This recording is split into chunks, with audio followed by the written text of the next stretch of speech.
they started making noise. So everybody, let's join Jesse Arnold and his buddy Curtis Ackerman. Because when indulging in fine geekery, it's always best to bring a friend or two.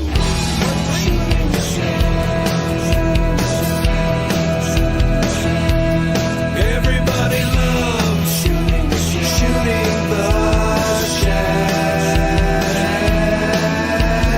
Let's start shooting the shell. You're gonna love it now. Let's start shooting the shell. Just might make you say wow. Let's enjoy some fun conversation. We'll be shooting the shell around the nation. Let's start shooting the shell.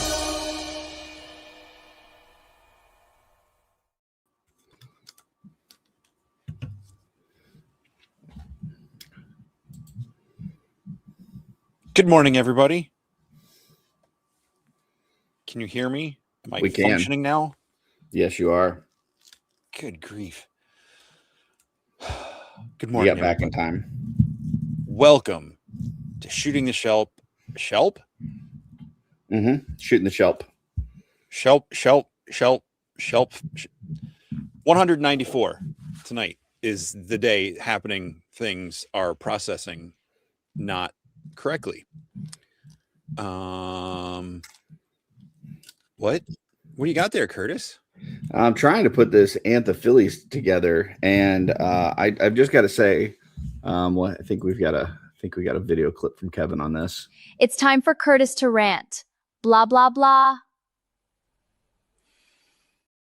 Yeah. No, that's not our show. If I'm gonna rant, Horseman, come on, figure out something better with the wings. Like, come on, it's time. It's time to figure out some better articulation. So that's it. Nice, Brian. Nice.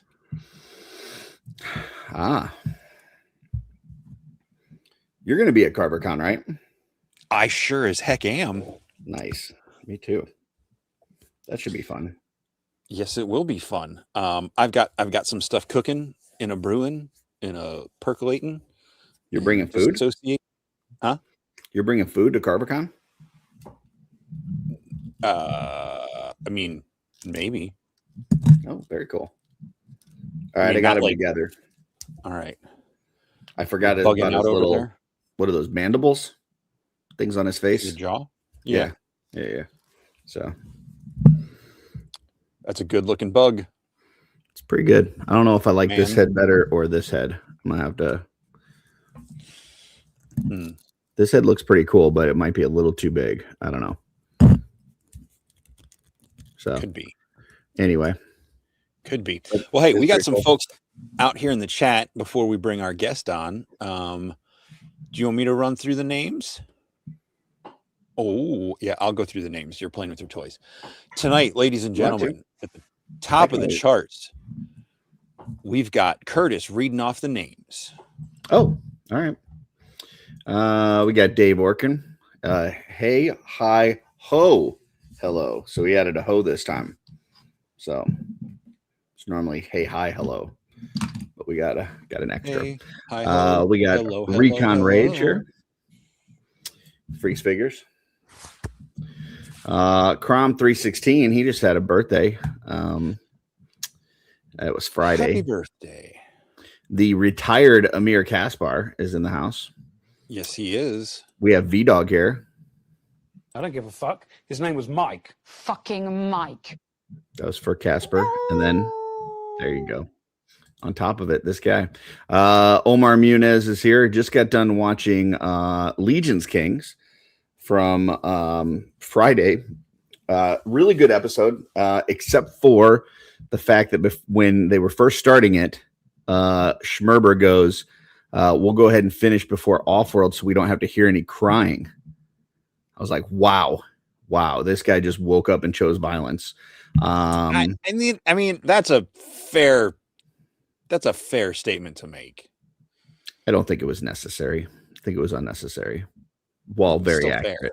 But it was a good episode. Everybody should check it out. They had a good conversation about the in-stock sale and exclusives and Legion's Con and all kinds of stuff. Even started hinting at sounds like they're going to be doing a horror movie discussion. So also they talked about that they were talking about Excalibur a lot, which I haven't seen Excalibur in many years, but they also said that Schmerber and Omar are big Flash Gordon fans. I'm a huge Flash Gordon fan, as well as G, who I know is in the chat. So if you guys do a Flash Gordon episode, make sure you hit up me and G, because that would be fun. Jesse Marshall is here. We got T Wiz in the house. Stacy Marshall, sorry, not Stacy Marshall. It's the other Stacy. This is Stacy Lynn from Mod Squad. She was doing some painting this weekend, painted up some cool little. Don't play that video. Peoples. I don't have that video. But she painted up some froggy toad things that were looking cool. Darla Ackerman, I know her. She's right over there. Ty Ackerman, I know him. He's right upstairs. Then we've got this guy here. Well, of course, it's a chic video or something like that. Nailed One it. more time, Ricky. One more time. Yeah. Google Korea echoes of real something like that. It's true. William Husted is here. We've got I Am in the House. Wholesome Warlock. Good old Jordan is here. They had an excellent PGG episode last night talking all about Tide Realm Corsairs, the Kickstarter that is available now and is like going off by like gangbusters. It is going really well early on for them. A lot of special reveals that may or may not make the Kickstarter that were shown last night on PGG. So check that out. Chris Sartori is here. We've got Jen, aka Lucky Sprinkles. We got Joe Martinez, old Drow Taylor Designs in the house. Michael Morales. Got JMax77. We got Chef Brandon Higgins. Put some respect on his name. You already brought it up, but yeah, we got Brian Lynn here. We've got Thomas Belay, Hank G51, David Williams is here. So Rob Zamora. Rob actually sat in with me on a Rats episode I did yesterday, Jesse. I know that we haven't done a Rats in a while, but had a really fun Rats kind of talking about Batman Returns from Kenner. Hope to do some more Rats because I remembered how much fun they are, just to kind of like pick just some random thing that we're interested in and just talk about it. So that was a lot of fun. Cool. We got Jay Low Fidelity, who is in the customizing studio today. We got James Studio Sasamudio. Dork Lair, I believe he had a live today talking about Disney. I don't know whether it's Land or World, so I'm just going to say Disney. One of the Disney places that you go with Disney kids. or Datney. It's one of the two, so I'm not sure which one. Maverick is here. I had to give him some shit this week because he's been posting a lot of great stuff in the Cabal, but not doing it to his Instagram. So I had to twist his arms a little bit. Just saying. We got Psycho Ed in the house, otherwise known as Eduardo de Jesus. Let's see. Yes, Flash Gordon. Boom. That sounds great. Love that. The barbecue was fantastic. So Jesse, in case you missed it, there is a barbecue place that I found out my boss told me about in St. Louis that says they've got the best beef rib in the world. Actually, they said the galaxy. And I've had St. Louis barbecue. Typically, St. Louis barbecue is shit compared to Kansas City barbecue. I will say it was not as good as my favorite Kansas City barbecue, but it was better than any St. Louis barbecue I've ever had. So it was really good.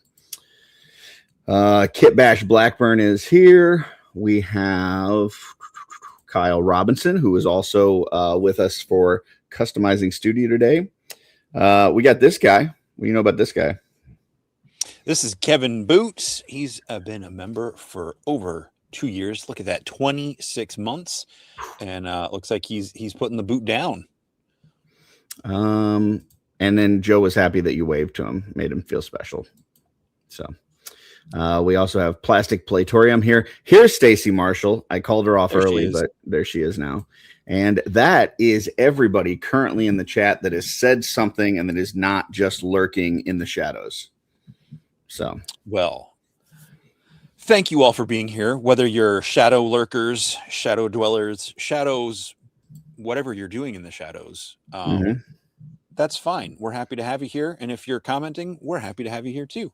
Although, Kevin, you might want to put your boots back on for Curtis's sake. I don't mind. I'm barefoot.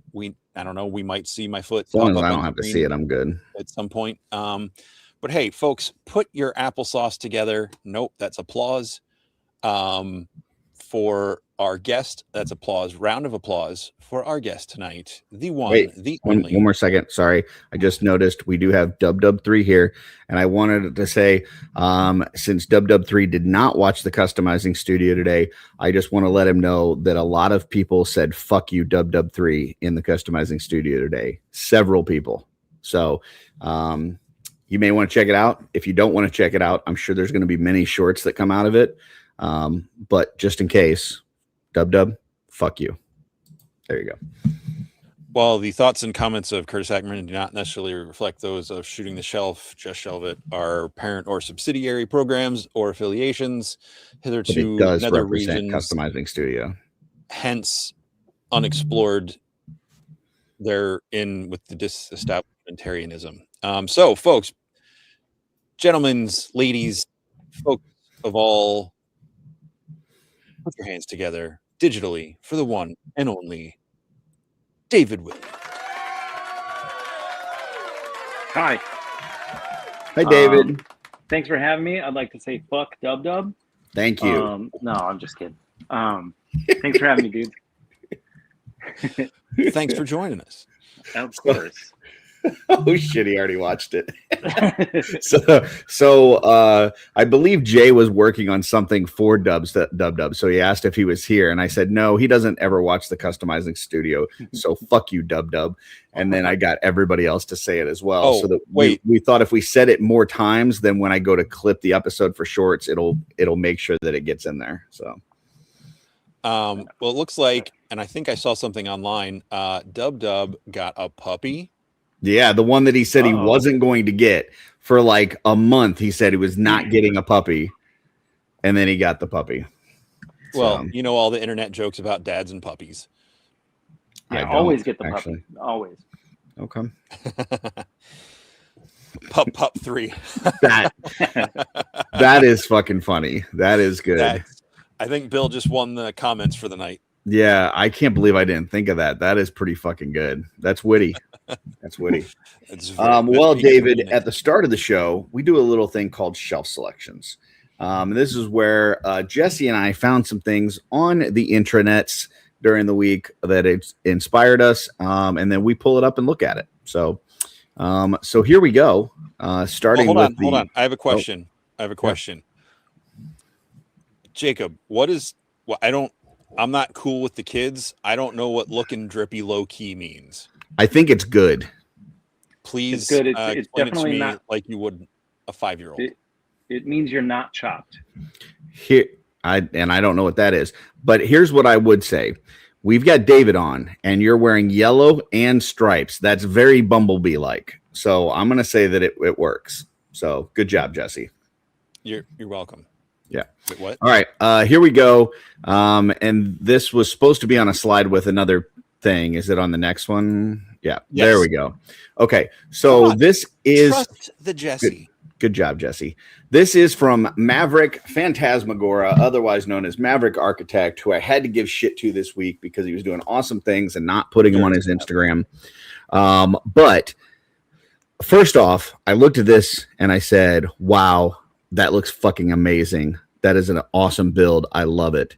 And then I saw the list of all the figures he used to make this, and I was like, holy shit, that's a lot of figures. That is just crazy amount of stuff, including some legendary Meta Traveler stuff. You've got Figura in there. You got a Keltis. Like, You got parts from a Keltis. That's not a cheap figure. You got Calazir, so you got Brute Scale. You got Faden from Infinite Legions. You got Atlas. You got Frankenstein's Monster from Figura. You got Altar from Cosmic. You got Broder, Nieve, Ninian Infantry. Like, it is ridiculous the way that his vision, his mind works for putting together parts that just look cool together, regardless of where they came from. And I think this thing just came out fantastic. So, Maverick, keep doing what you're doing. You're the absolute best. I know Dorclair does an amazing job with the pop and swaps. Joe Suter does an amazing job with the pop and swaps. Kane Bowles has been killing it with the pop and swaps. But you, sir, are the architect. You're the master when it comes to pop and swap. You're untouched in this area. Keep it up. Nice job. Jesse? I'm going to move the slide back because I thought we could just appreciate the picture for what it is. I mean, I know it's not about photography, but just looking at it without the words. There's a lot of words for you. I was surprised. Absolutely gorgeous figure. Yes. I mean, looking at the list of parts and, you know, the things is, but just, I mean, look at that dude. That is one thick baddie. Mm-hmm. I'm probably not using those words correctly. I don't care. I don't care if that makes me a chump or an unk or whatever you guys are saying. I don't understand the words in the chat tonight. It's like my 9 and 8-year-old nieces and nephews have taken over. Maybe like 6 and 7-year-old nieces. No, they're not that young. 6, 7. Hey. It's only funny when I do it. Yes. No, this is absolutely amazing, amazing, amazing. Oh, yeah. And Dorclair commenting that Maverick is the king. I mean, right there, you've got the crown has been passed. And that, yeah, that's coming from a guy that is an amazing pop and swapper himself. So, but just the cool colors of, you know, the parts that he picked, and just the way everything goes together. Because there's no paint on this. This is just pop and swap. Yeah. Maverick, keep killing it. You come up with the most amazing things that it's like, oh man, that's really cool. I don't play with my toys enough. David?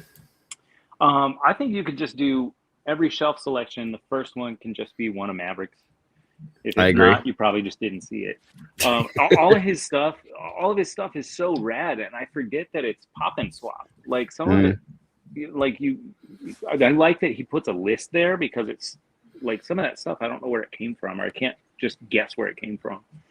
I would love to see his pile of parts and see like for the Keltis thing, it's like, did he take apart Keltis for another pop and swap, or is it, you know, does he put all the figures back together, or does he just have this massive bin of things?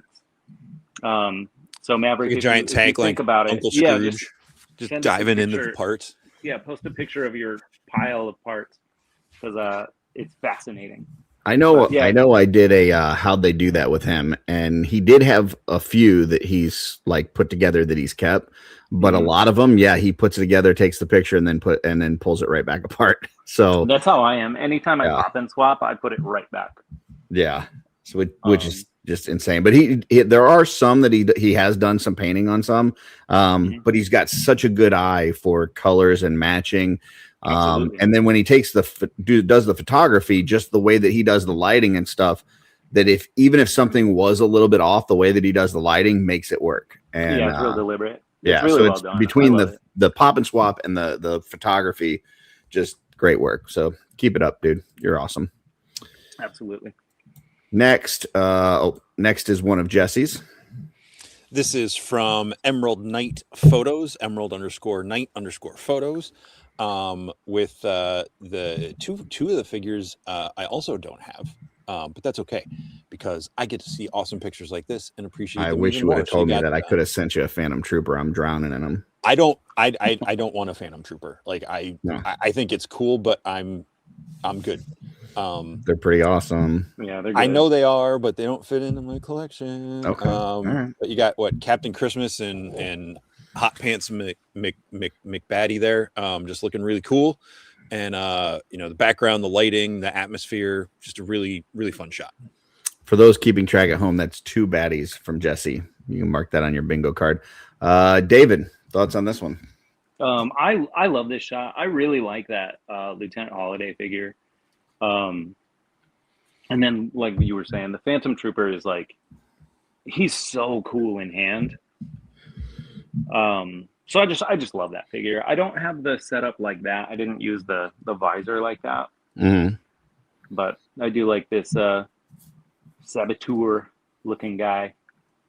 Yeah, I didn't use that visor either. I got the head with the big, but not the translucent, like the red one. Mm-hmm. And the flat colors are good. yeah, that red is so vibrant in person. Mm-hmm. I would say over the last several years, it's the figure that impressed me much more in person than when it was revealed. Like the difference between what I thought I was getting and what I got when I got it in hand is night and day. It's so much better in person. No offense to anybody taking pictures, but it's just so much better in person than what you can capture in a photography. But that being said, this is excellent. I like these two being paired together. I like the setup, the smokiness, the extra glow on the visor. Yeah, this is a really cool shot. So good job, Emerald_Knight_photos. So next is one For of the mine. record, Yeah. For the record, I said baddie twice, but the first one was your baddie. That one was my baddie. Okay, that's true. This is from Jay Low Fidelity Customs, who I had to threaten this week. I told him I was going to kick his ass if he didn't stop and hold his figure still for at least 2 seconds when he's doing his reels outside so that I could take a picture of it. But I was able to finally grab a picture of the one outside, as well as the still shot that he did afterwards.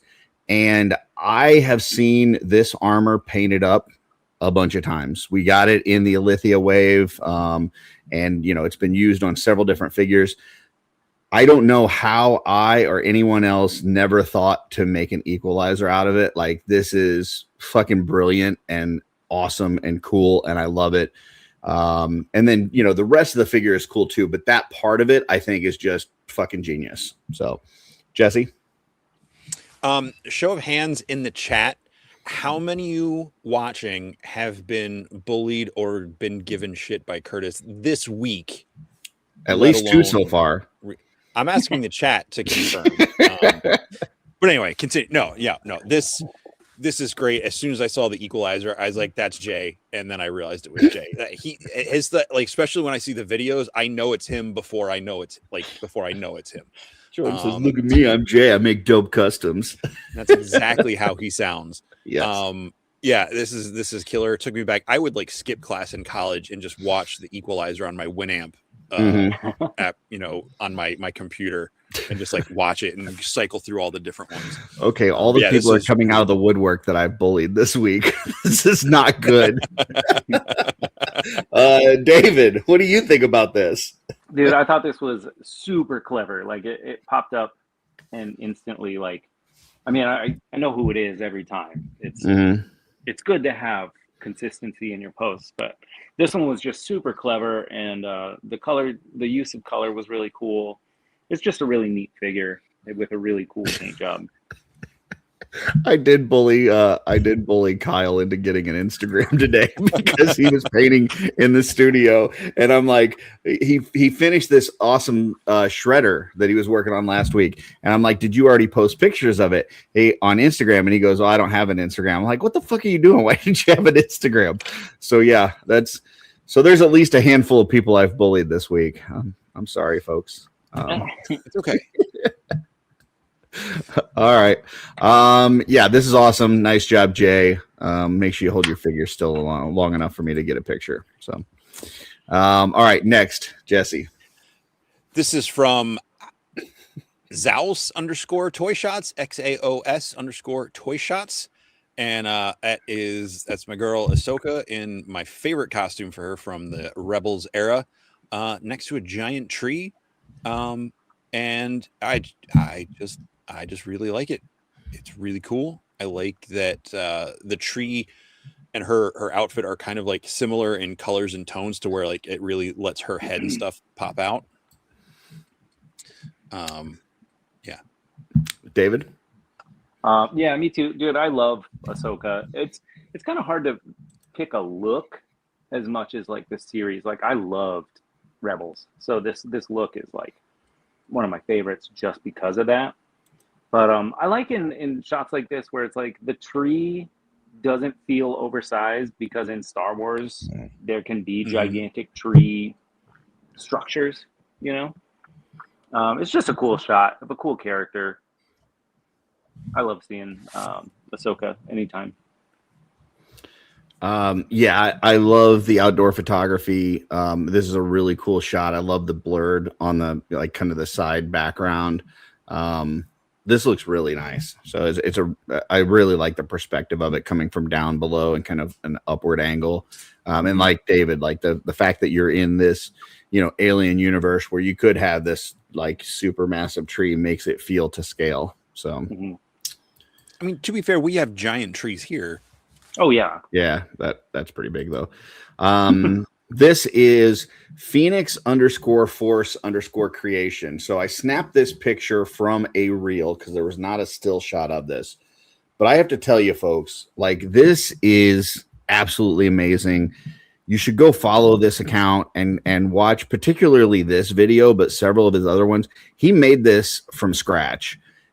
Including like the like sculpting the hair, doing the soft goods, the full paint job. Like this is a masterpiece, and seeing the reel of all of it coming together was really super inspiring. So just wanted to pull this up. I think the finished product looks amazing, but watching the actual like act of it being put together was even cooler. So I can't show that here, but I would encourage everybody to go check it out. Once again, Phoenix_Force_creations. So, David.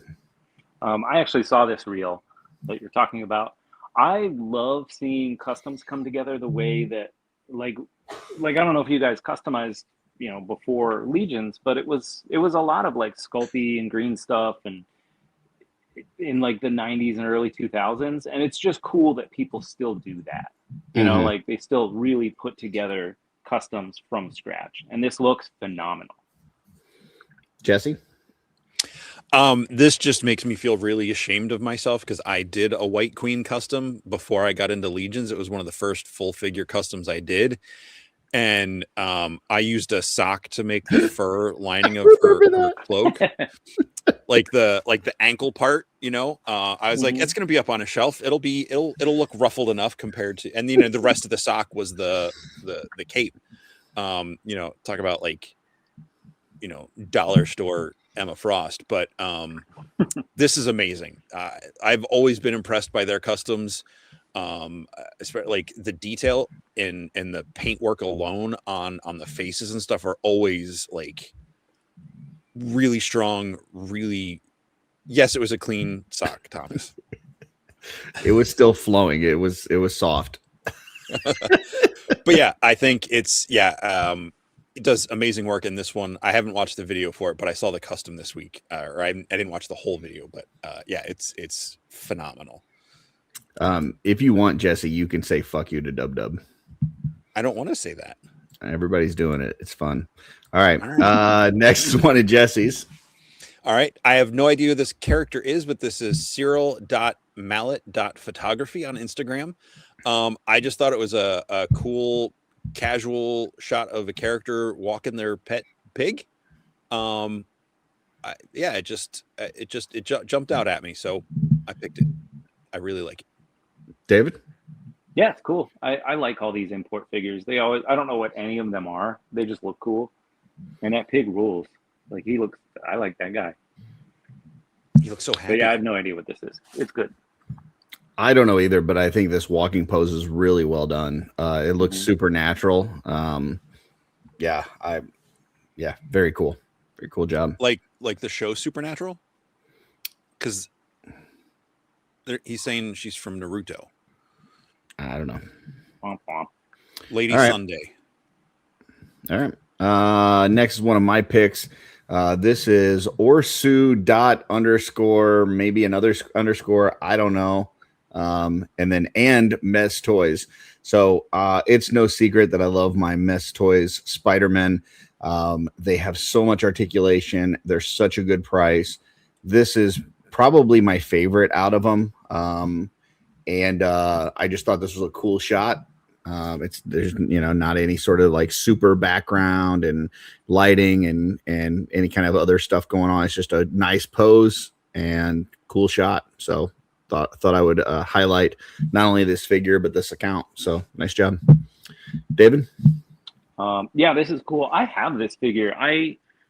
Once it came up on screen, I realized I never opened it. I just have it in a box.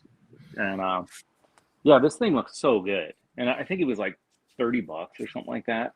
Yeah, like cheap. 35. Yeah. Yeah. And just the poses that people get him in look so good. He's the one that has a shin rocker, right? Like yes, his shins are on ball joints, which is weird.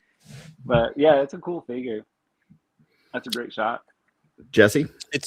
Well, I mean, shin rocker, so they can recreate the scene from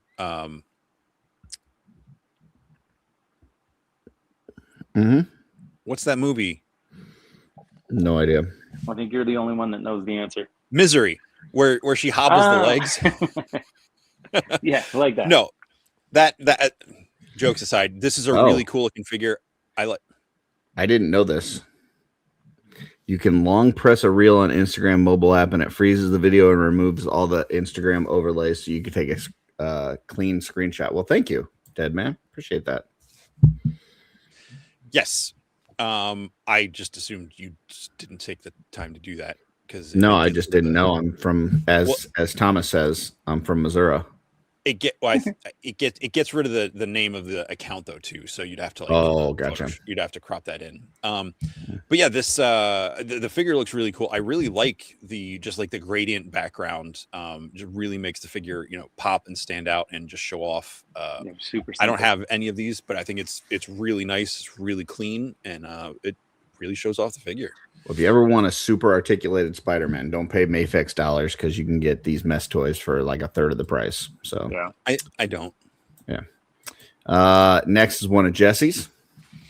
This is Toy Photo Guy with a pop and swap Krotos and looks like some of the Armory Knights from 2024. And I just thought this was a really cool looking combination of parts and just made a really interesting version of a character. And I like the background. The looks like the terrarium plants or whatever that are in there and stuff. Just it gives it a fun ethereal quality. David? Yeah, this dude's cool. I think it looks, fits in with the flock look with a bunch of random parts put together. But yeah, it's just a cool shot. Cool looking character. I like this build. I'm not a Krotos fan. I've sold all I had some extras just for the armor, and I had one in my collection. I think I've gotten rid of all of them at this point. I don't know. It's just a character I'm not a fan of, but I do like this build. I like the trees that he's using there and the kind of blurred background and the lighting coming from the side. That like this is set up really well. So I like the red on top with the silver, or kind of gunmetal on the bottom. That's a really nice combination there. This is, I don't think I've seen this one before. I think there was a new one that I saw this week. This is toy_photography_Lord_Trist. And he has a lot of like Star Wars, but like in gritty, dungy, like dirty warlike situations. And it's just really cool. Like it's not something that I would think to do, but I think it's pretty badass. And this was one of the shots that I saw this week that I thought was just pretty awesome. So, David, this is so badass. Like I love these shots of like Star Wars characters in a more military, battle setting. I think it was like Solo. It was the first time that you really saw like the battlefield with all the mud troopers and everything. And it kind of feels like that. It's just cool to see this stormtroopers shown like this. Jesse? I love it. I'm going to praise it first before my critique. I think the photo is absolutely amazing. Yeah, the kind of whole real world situation. You got the guy off to the side, like watching their back as they're moving through this this wetlands or whatever. And yeah, it's an amazing photography. I didn't even see it at first, but how it says "One Last Day," like kind of faded out above them. If you wanted me to feel sympathy for these characters, you would have used clone troopers and not stormtroopers, because stormtroopers suck as far as I mean, they're cool toys, but like I don't feel bad for that guy. He probably deserved it. He's oppressing. He's got a family at home. He's got to support. There's not a lot of jobs in the Empire. The stormtroopers are regular people, Okay. though. Okay. Yeah, but they didn't have to become stormtroopers. That's true. They didn't have to, but maybe that was the only job opportunities that were out there. It's a tough employment market out there, Jesse. Then just let yourself die. I would. Wow. Screw that stormtrooper. Should've been Before becoming a stormtrooper, before going to work for the Empire, hell yeah, screw that. But no, this is an amazing shot. Absolutely love it. But if you know really what, wanted the sympathy, Jesse, you would have done clone troopers. I'm gonna just throw this out there, Jesse. Maybe that's why the stormtroopers miss all the time, because they don't really want to do what they're doing. They're intentionally bad because they're trying to collect that paycheck without killing anybody. Mm-hmm. That's what I'm gonna go with. This is one of Jesse's. They'll blow up Uncle Owen and Aunt Beru, two defenseless old people. Listen, two bad apples, right? I mean, that's it. So. Yeah. All right, Jesse, this go is ahead. an account.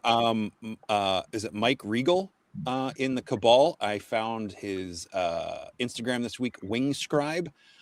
We've got Kern Ray with I can't remember his name, the little gopher guy from the Acolyte series with a different head on him. And I don't know if that's one of the scooters from Squirrel Girl or something else repainted, but there's a whole series of these pictures where there's like motion.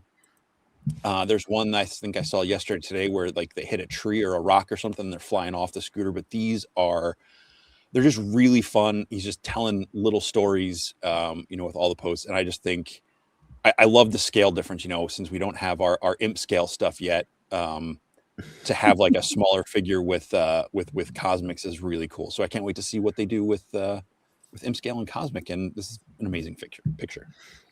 David?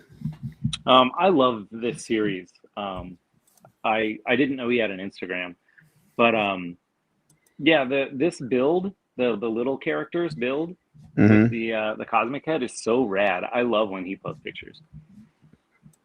Yeah, I'm looking at it now, and he's got one where that little character is like holding like a dandelion and like blowing the thing, like so it's like going everywhere. He's got one where it's like laying on the lap of the taller character. Like this is fun. This is not an account that I was following, but I will now.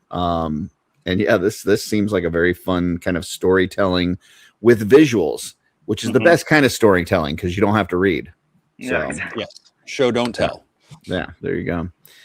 So I am following this one now, and that's what we do, folks. When we find an Instagram that we're not following, but it's cool, we follow it because then that makes our Instagram feed that much cooler. So next, I got another mess toy Spider-Man because, listen, I just like it, okay? But this is another account that I don't believe I was following before. This is JKool, JKUL 78, JKool 78.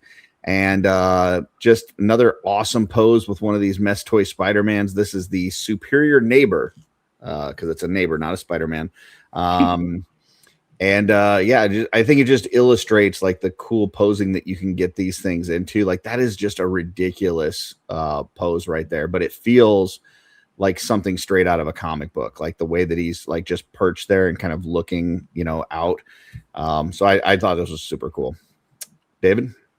Yeah, it's a supernatural. It's a really natural pose for Spider-Man, and it's cool that you can pull them off with these toys. I'm not familiar with this Spider-Man at all, but I like the big weird things on its back, the leg.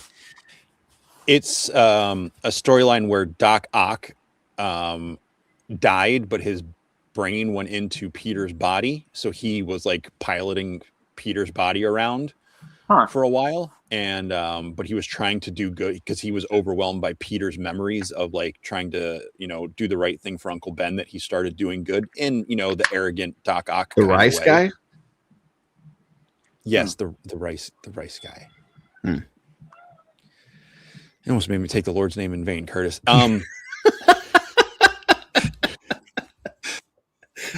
But yeah, Anything no, else on this, Jesse? it's a really cool figure. I mean, those arms, I mean, I'm sure they've got like some weight to them, the way they're like how far they stick off the back and everything. So getting this figure in this pose and getting to hold the pose is probably, a bit of a challenge. So, kudos to them. And again, a really cool, nice, clean shot, even with a little bit of the Dio in there. It's really good. Alrighty. Next, Jesse. This is from ancient_tabletop_RPG_gamer.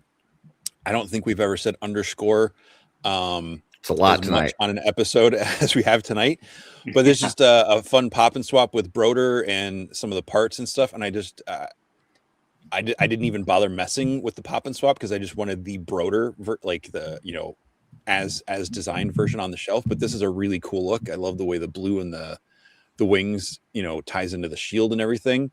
Yeah, and just again, outside shot in nature.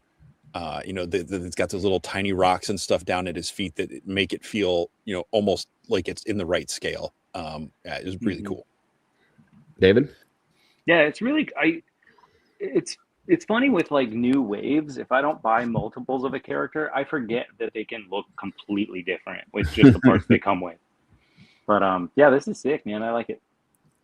Yeah, I really like the new like weapons. Like that axe looks way better than like the older axes that were just massive and ridiculous size. And this shot here, like with the rock there and the kind of the outdoorsy stuff, it totally feels to scale. And this doesn't feel like an action figure. Like this feels like it could be out of the scene of a movie. Like you're not seeing any of the articulation points. It's very cleverly kind of posed to where between the shield and the pauldron, like it's hiding a lot of the articulation points, so you're not seeing those. And it just looks really cool. I like it. Nice. Next is one of my picks. This is Toy Immersion, and this thing blew me away. Like I saw this and I'm like this can't be real, right? Like this feels like this couldn't be a real thing. And then you go and look at the behind the scenes and it's like all of this, like the stuff in the front and everything, like there's an LCD monitor in the back, right? But the rest of this, like all of this stuff that's in here besides the kind of monitor in the back is all like real stuff. And it's like, it's crazy. I mean, he does fantastic stuff all the time, but this one I thought was really, really neat. And I don't know where that fish is from. I know Darla was like, that's super cool. I don't know where that's from, but it's neat. But I have no idea where that's from. But this thing is awesome.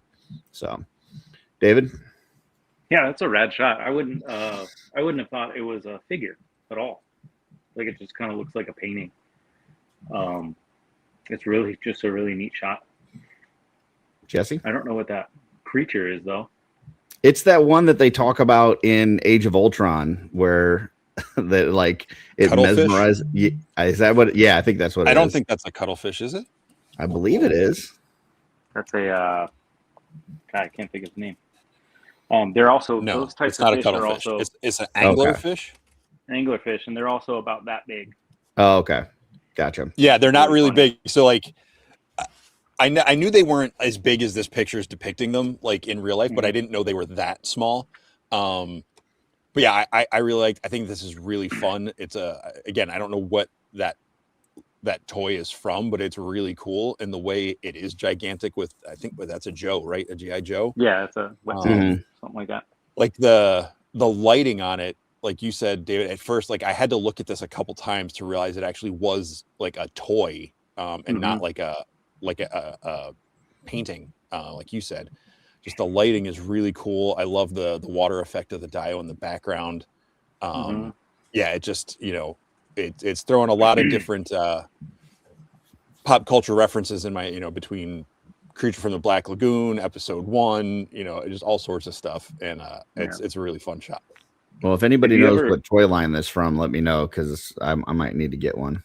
So if you ever want a horrifying lesson, look up.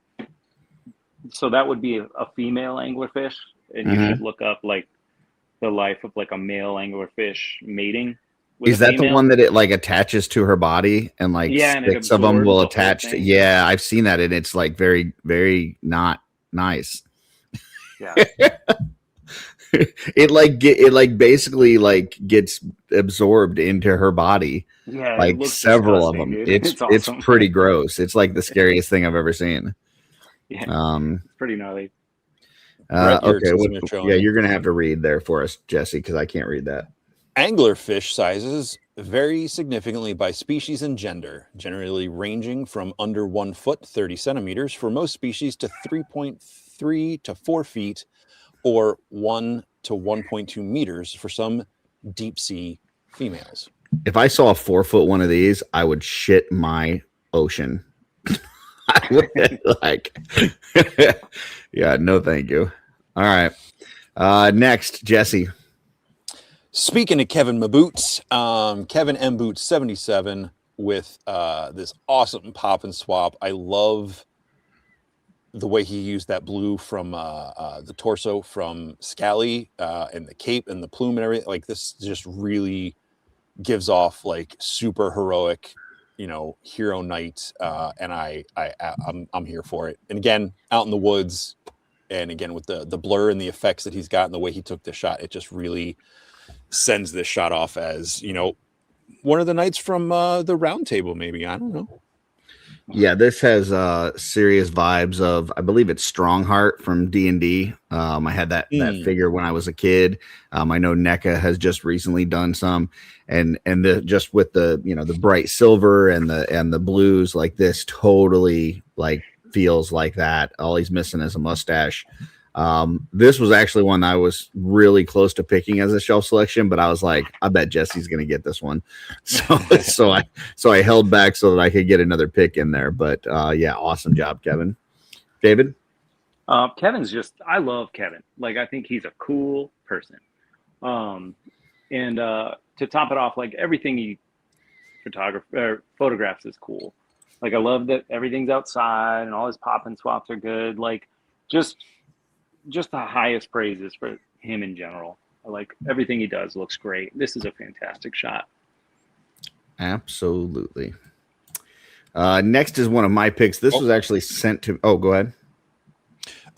We got Joe Drow Taylor saying the toys and old Toys R Us Animal Planet toy line anglerfish, and then Lucky Sprinkles following it up with it's a Chap May deep sea anglerfish. So okay. This one is actually a selection by Blake, aka Recon Rage. He sent me this.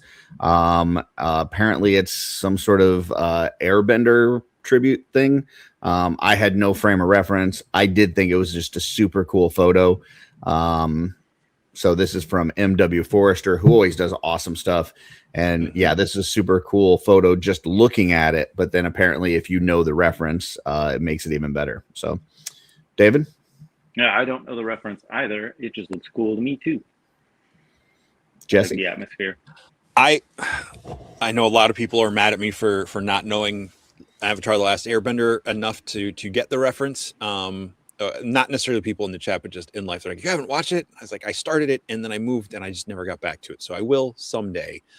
But that aside, I did like that someone was like, I think when he posted, like, guess the show or the reference or whatever, and someone typed, the first comment I saw said Lost, and I was like, oh, okay, I'm glad I wasn't the only one that thought that.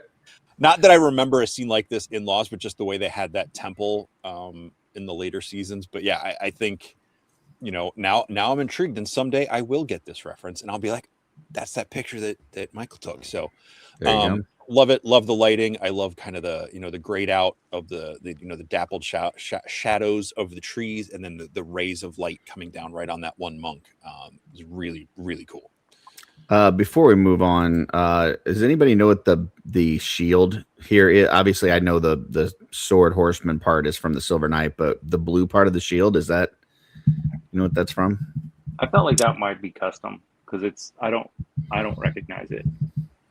I know he doesn't do a ton of painting, so I thought it was maybe a pop and swap, but I couldn't place where that shield base would be from. Yeah, because the same. armor, the shield that came in the weapons pack for Necronominus wasn't that bright of a blue. It was, a more muted Okay. gray blue. Well, Kevin, if you're watching or if anybody else painted. knows, let me know. Oh, it is painted. Okay. Gotcha. Yeah, it looks great. That makes more sense. All right, Jesse. I had to double check and make sure I didn't do this one a second time. So this is Little Plastic Heroes. This is I don't think I did this one last week. But this is Vi from Arcane, and that's made out of 1/6 custom parts or figure and custom parts. I don't know what all things they use, but absolutely loved it. And I love we got Jinx in the background there, blurred out. And I need to go back and check out the page to see if I can see a full shot of her. Yeah, there is the next shot. This is a behind the scenes, and you can see her on a chair there. It's lit up. So this is neat. I like it. Yeah, pretty cool shot here. Very intimidating. David? Yeah, this is cool. I think the last time I did one of I think it was your guys' show, I was talking about how I just want proper Arcane figures. And every time I see stuff like this, I'm like, let's do it. But yeah, this is rad. I love it. Absolutely. And that is it. That is it for shelf selections. So. Well, thanks for coming on the show tonight, David. No, I'm just kidding. Yep, see you later. It was good having you. Thanks for showing up. Hey, what do you know about this guy? What do I know about that guy? I made that guy. What? That's crazy. I've had to. It's really hard to explain to people that I didn't physically make the toys. Like I put together a series of parts that had not been put together before, and then painted them like that, and then the studio made the toy. But this is actually, well, for people that know, I mean, maybe if you're trying to explain this to like a family member or something, it may not sound cooler, but to me, this is cooler, like in our world, right? Because like, obviously you're doing some work for the Horsemen now, you're working on some different things for them. And if this was a figure that like you painted the prototype or something for, that would be cool. But the fact that just as a customizer, you put this together and then they said, that's fucking cool. And that's the best that we would ever do. Let's do that. Like they've not done that before. Like that's a first for, and they've put out a ton of figures. So for them to do that and put that out as, just like a customizer did something and they said, that's fucking cool. We're going to make that. To me, that's cooler than anything else. Like you talk about all the other tributes that are out there and different things. Like to me, this is the coolest thing, right? Yeah, it's unreal. Like my whole life, I've been collecting toys. I've never heard of anything like this. And it wasn't my intention when I made that figure. I just thought it would be a cool custom that goes with the PowerCon debut figures. But for them to do this and have it be full production run, not to mention that it's already kind of sold out everywhere. Everybody was really happy with the result. I still can't really figure out how to explain how amazing it feels to do something so unique in the toy community as to just be a fan that got a thing made. I mean, I will say though, like the lead up to the reveal for it, probably the worst kept secret in the history of the Horsemen. They may not have told anybody, but people knew, right? Like it was like, okay, David's traveling cross country for what toy show? It's not like, some big huge, like it's like what? Like, okay, something's going on. Like the tea leaves were there. We'll just say that. Before they actually approached me about it, like a proper phone call is what it was.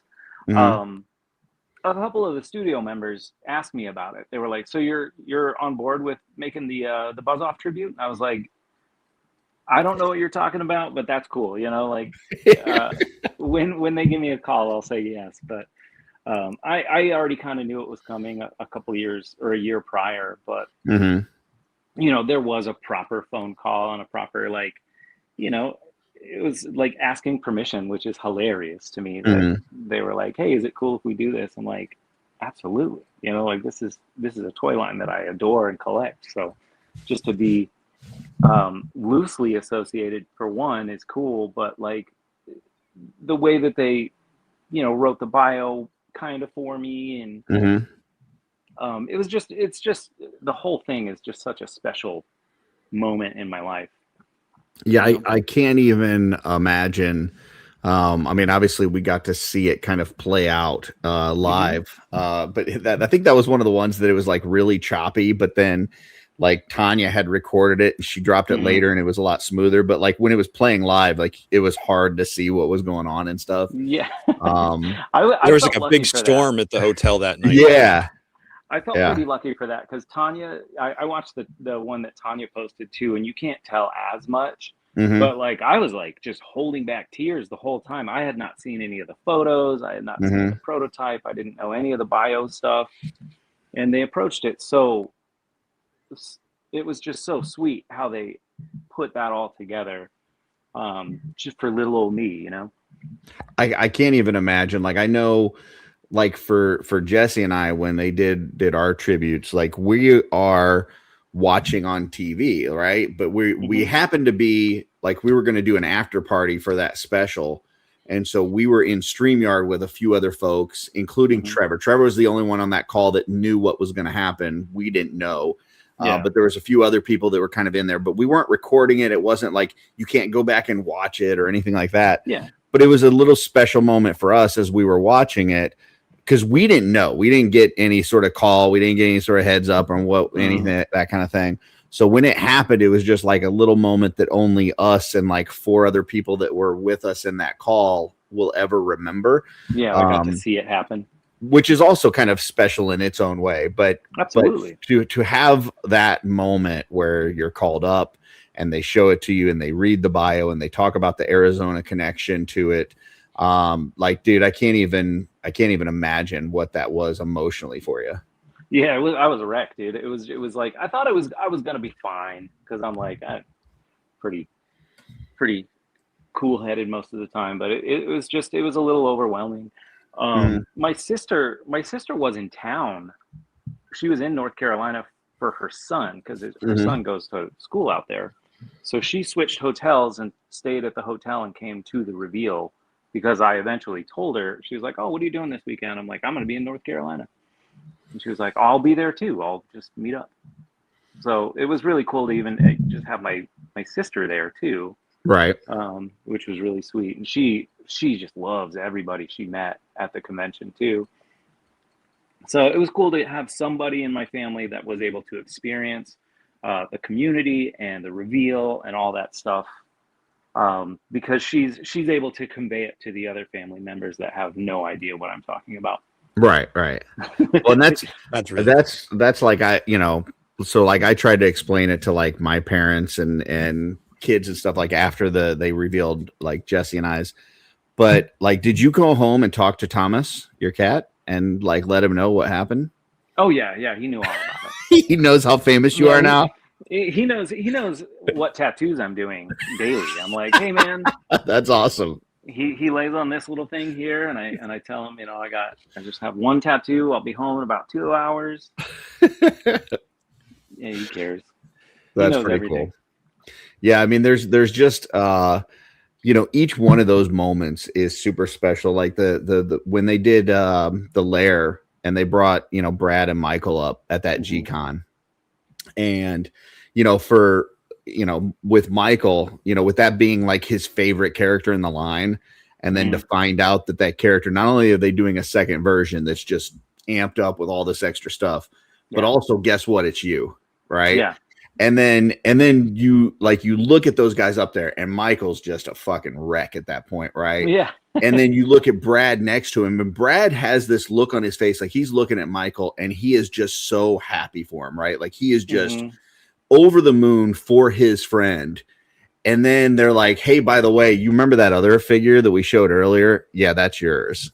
Yeah. And it's like it just, the amazing company that they are to create those little moments for people that there's no reason why they have to do this, right? No, Like not there's at all. nothing saying Yeah. that they need to do this kind of thing, but the fact that they do and they create those little moments for people is just it's you know, years and years later, you're going to forget what figures were shown at a certain con and stuff, but Sure. you're never going to forget those moments. Yeah, You the know? tribute figures have all been super special. I don't know if you remember the Furious 4 reveal Mhm. was another one that like I'll go back and watch every once in a while just because it's so funny and it's just Yeah, because watching they had those guys on and they didn't believe that it was real. They thought Jeremy was screwing with them. Yeah, Right? because they were so over the top. Like the figures themselves were the bios were so The over the top bios that are it almost, like, crazy. Yeah.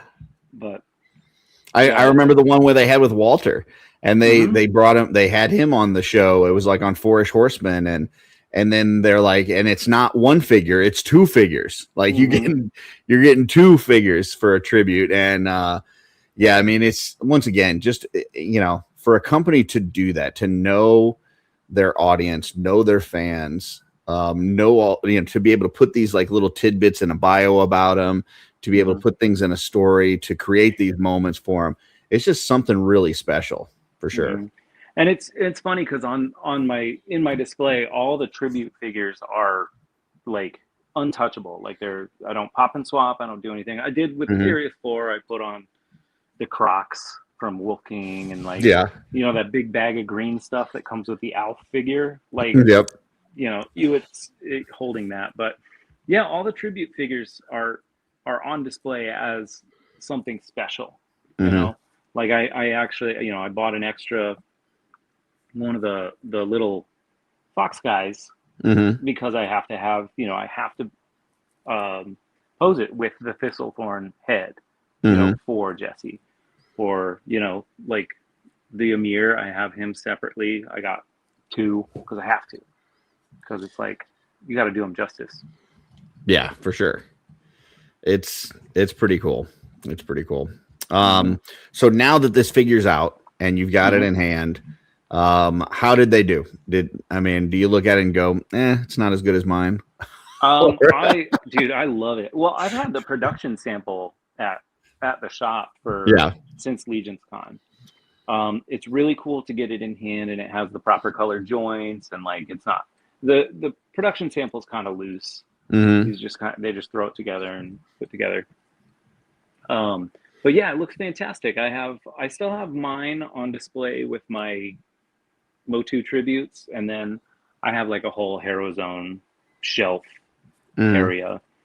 But it's just cool to look at, and I bought a case of them, so I have a case of them at work for gifts and things. But yeah, it's phenomenal. It's pronounced so gift. well done for gifs and stuff. Gifs. Yeah, I know what you mean. I bought a lot of mine, and Mhm. like I'm planning on like people just gonna come visit that have no interest in toys whatsoever, and I'll be like, oh, take one of me with you when you go. Like Exactly. Yeah. That's here why you I keep go. them at the shop because it's Yeah. like I have so many clients that have watched this all kind of unfold Mhm. because it hasn't been that long that I've started painting and customizing and then doing illustration and stuff for them. Mhm. So a lot of people have kind of watched that whole journey, Mhm. and it's kind of rad because a lot of my clients messaged me over the last few weeks. Like they sent me pictures of their figure that they ordered from Store Horseman Mhm. when it went up for pre-order, and it's like people that don't collect or don't really care, but they're like, "Oh, this is my tattooer's toy, so I Yeah. have to buy it." So I'm curious. I would love to. I wish I could see the number of people in Arizona that bought them, that are just Mhm. people that are my friends, you know, or clients or whatever. Is it true that you keep one on you at all times for pickup line opportunities? No, but I should. You know, because Jesse. I think that drives the ladies crazy. Oh yeah, for sure. You know. We had I know, just before we forget about it, there was something we were gonna give away tonight, I believe. Should we get that going? Sure. Yeah, let's do it.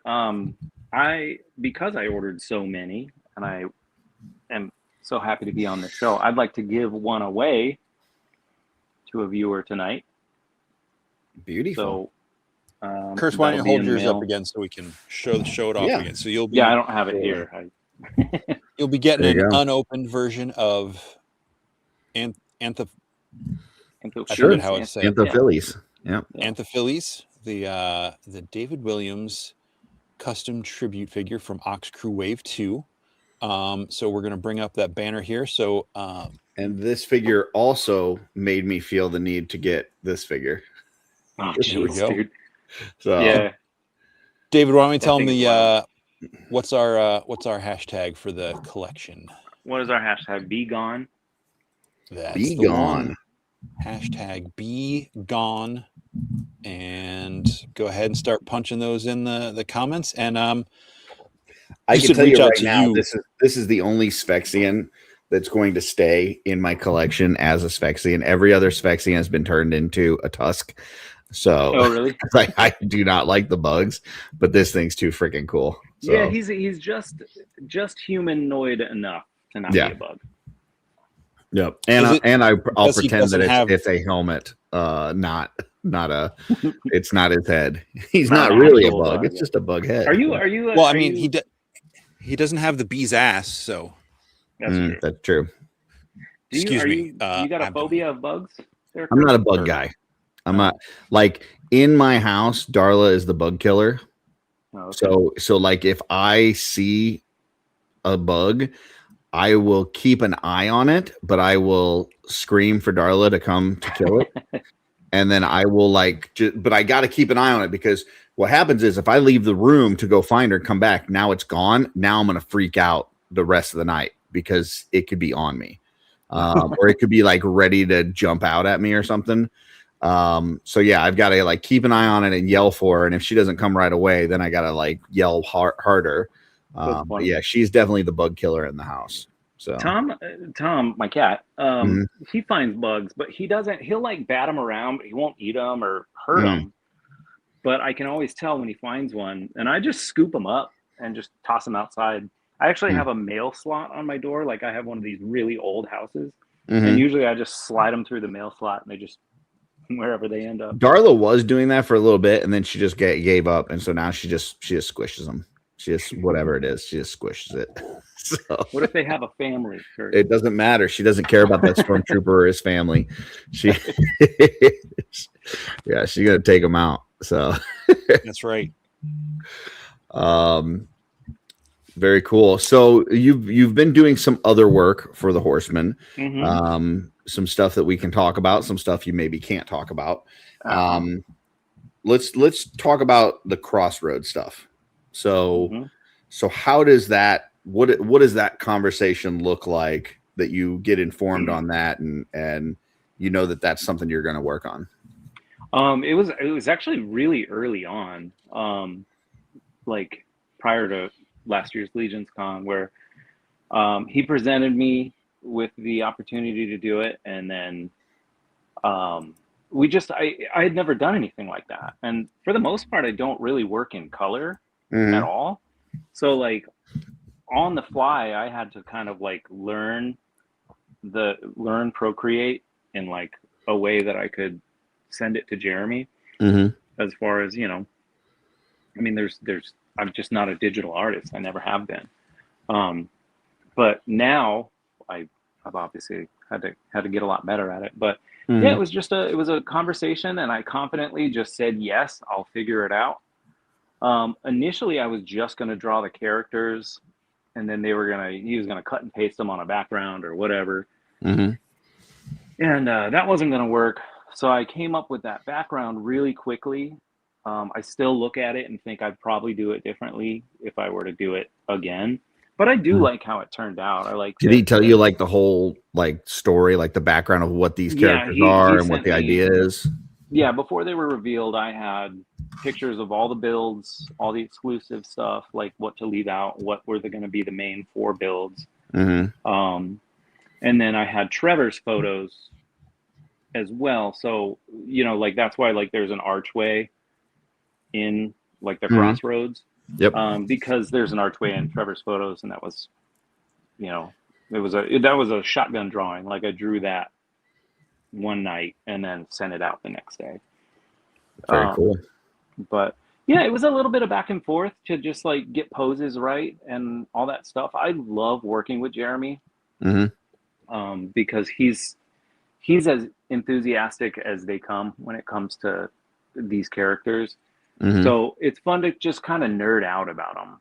Like when we do talk about upcoming projects, it's both of us are just excited about the toys as much as we are excited about the presentation of them. So yeah, it was just a quick phone call, and it kind of snowballed from there, because it's like before the Crossroads art was done, we did the death metal Four Horsemen logo for the zombies, and he called me, or he was like, "Hey man, you got time for a phone call?" And I wasn't done with the art, and I was like, "God, dude, he's gonna fire me right like on the phone while I'm at work." That's always the worst when you get that Yeah, message dude. from Jeremy. Do you have time to talk? It's like, fuck, what did I do now? So I hate that message from anybody. Like Curtis, you were like, "Hey, can we talk?" I'm like, "Oh crap, no." Yeah. So Sorry. he calls me, and I go outside, and he's like, "Hey, everything's looking great on the Crossroads stuff, but I have a project that maybe you can." We thought we were sitting in a room, and we decided that you're the guy that can do this, and that's why we came up with that death metal logo, because they wanted to put it on the rocker zombie, and I was super flattered that they thought of me, of all people, but also not surprised that they thought, yeah, we'll just have It David feels in create your it. wheelhouse for sure. Yeah. So that was funny, because I drew that. I got off the phone, drew it up,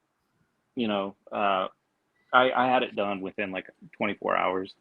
That's just something super easy for me to come up with. So that was a quick one. It was really fun. Well, then you also worked on pens as well, which I mean, both of those things, the designs for the pens, the design for the boxes, up until this point, had pretty much been all Nate, right? So like, how is that for you, like pressure wise, like knowing, okay, I'm doing these things that up until now have all been done by Nate? You know what's really cool about that is that last year at the Mythic meetup, I wasn't finished with the Crossroads art, and Nate was there. So I got to sit and talk to Nate, and the coolest thing, man, he was like, "Well, they hired you to do your artwork. Like, you don't have to try and make it look like my artwork, you know?" And it was just this huge relief, like this weight off my shoulders, that even Nate knows that it's not going to look like Nate art, you know?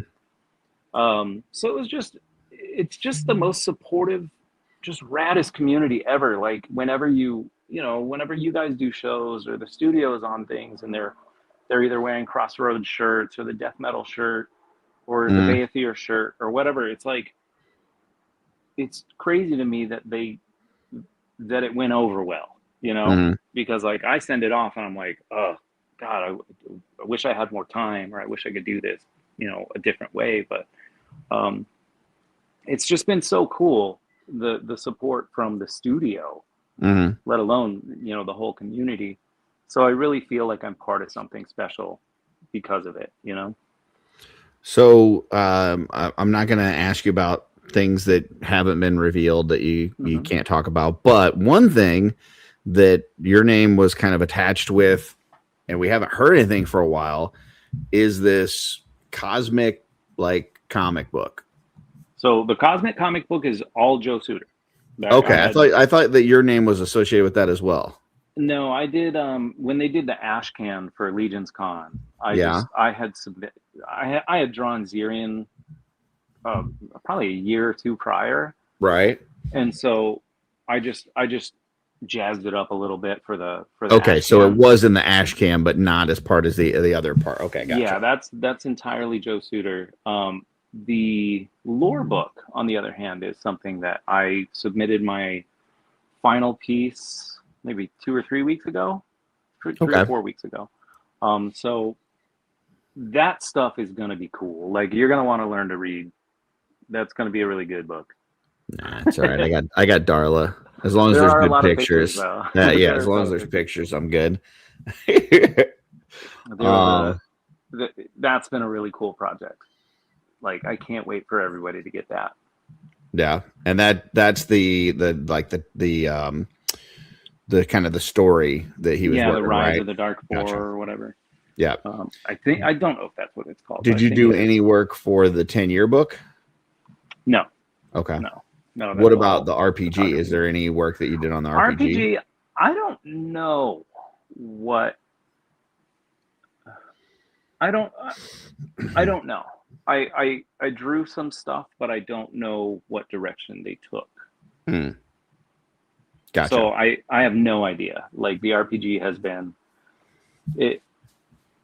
it's this huge project, and we obviously saw it come to fruition in a way that I think when we were talking about it, I think it grew into a massive thing that was.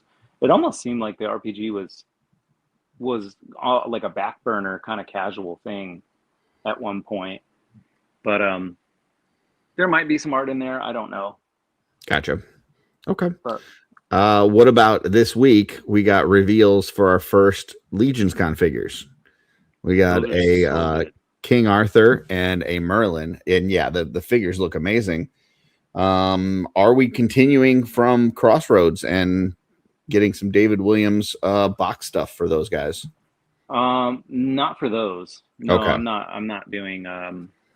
No, they said something about the Camelot stuff is going to be. They have someone who's never worked with the studio. Oh, okay. So I'm really curious who they got for the Camelot stuff. Interesting. But I think they said there's still 2 more exclusives for Legions Con. Yes. Yeah. Yeah. So there's 2 more reveals a few months from now or something. So I'm sure that that'll all be revealed closer to Legions Con. Of since we're talking about Legions Con and the customs, get your thoughts on this, David and Curtis, of course. Did you like the way they did the exclusives last year, where you could get all of them all day, both days, or at least until they ran out? Yeah, I think that people that missed out on the exclusives at Legions Con, there's no excuse for it. Like, there wasn't a line. There was plenty of time to get all that stuff. So I don't think that they did it poorly at all. I thought it was cool that you could walk up and get whatever you wanted whenever you wanted. Initially, that first day, the line is kind of long, but I don't know, by like 2:00 in the afternoon, you could just walk in and out of most of the areas, So Nice. I think. How about? Oh, go ahead. Sorry, I didn't mean to cut you off. No, you're good. I was just. How about you, Curtis? What did you think of that? I mean, you were right next to it, so I know. So I thought that it was great. I think if they would have done Saturday and Sunday separately, I don't think it would have worked last year, because they had so many attendees on Saturday. There were just 1-day attendees that they would have missed out on that stuff. And the line was so busy all weekend that I don't know that a lot of people were going to be able to make it through it twice. Right. Yeah. So being able to go through it once and pick up everything you needed was a really, really nice job. And for I felt like it created a nice flow into the room, because like everybody was waiting in line. So while they're waiting in line, the tables that they're standing in front of, they're looking at all those tables and they're taking time to shop it. And they're not just like blowing by tables. Like sometimes it's one of those where they kind of look and move, but because they had to wait in line, they were kind of, forced to stand there a little bit, and then they would see things that they might not otherwise see. So as a vendor, I thought it went really well. And then from, just somebody that needed to purchase my own, being able to go up there once and get everything I needed was great. So yeah, that was cool. I mean, go ahead. I mean, there were still revenants on Sunday, and Sunday was, no offense to anybody, Sunday was dead. Like Sunday, you can just wander around. Me and Steven just walked off from our table all day long to go pick up toys. We went and got plunderlings and exclusives and armory builds, and I think there's the loudest voices are the negative ones. Yeah, but the other vendors in the first row doesn't fucking matter what they think. They're wrong. they're wrong. I can tell you that the vendors in the first row did really well. So, oh yeah, some people they felt like it blocked a space in front of their table. Shut up. Yeah, I was actually curious if that was problematic, but no, it was not at all. It was not at all. It basically made everybody spend time looking at your shit. And yeah, they're standing there for a few minutes, which means somebody else can't stand there. But when it's their time in line, they're going to stand there too. So yeah, whatever. That cool. It's one of those things where no matter what you do, somebody's going to complain about something, and you got to look at it and go, "Is this a valid concern, or is this just stupid?" And it was just stupid. So yeah. I feel like, like I said, I think the negative voices are the loudest. But they're few and far between. Yeah, I mean, I know that all of those vendors in the front row did really well. So yeah, they got nothing to complain about, but they're still going to anyway. So yeah, I love the layout of Legion's Con. I think it's really super comfortable. Yeah, it does feel like Saturday was. I know they even had to open up the doors earlier because the lines were so busy that it was kind of like they were worried about some fire codes and stuff. So it is getting to the point where you're either going to have to kind of limit some of the early Saturday walk-ins or look at an alternate venue at some point.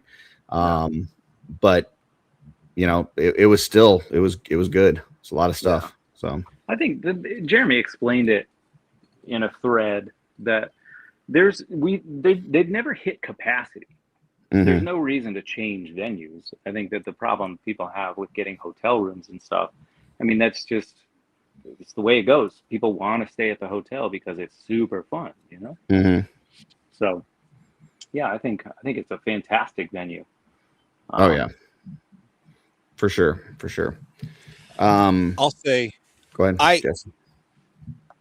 My complaint is just a minor personal one, is that I didn't get bumped. It was because I was more partnered with Wolf King, and the way the table, like I missed my corner though. Like I missed being in that corner next to you, like not being, I know we don't get to talk a lot during the show because there's so much going on, but like being nowhere near you was so weird last year.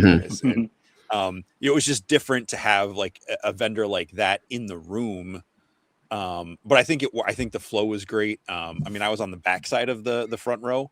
So, I mean, I felt like traffic was moving all weekend in front of our tables and stuff. So for sure, I thought it was really cool. I liked it. I hope they do that again with, if they have 4 exclusives that they're available both days all the time. Same. Unless they run out. I think towards the end of Sunday, Revenant was selling out. In the day, but it eventually did sell out. Yeah.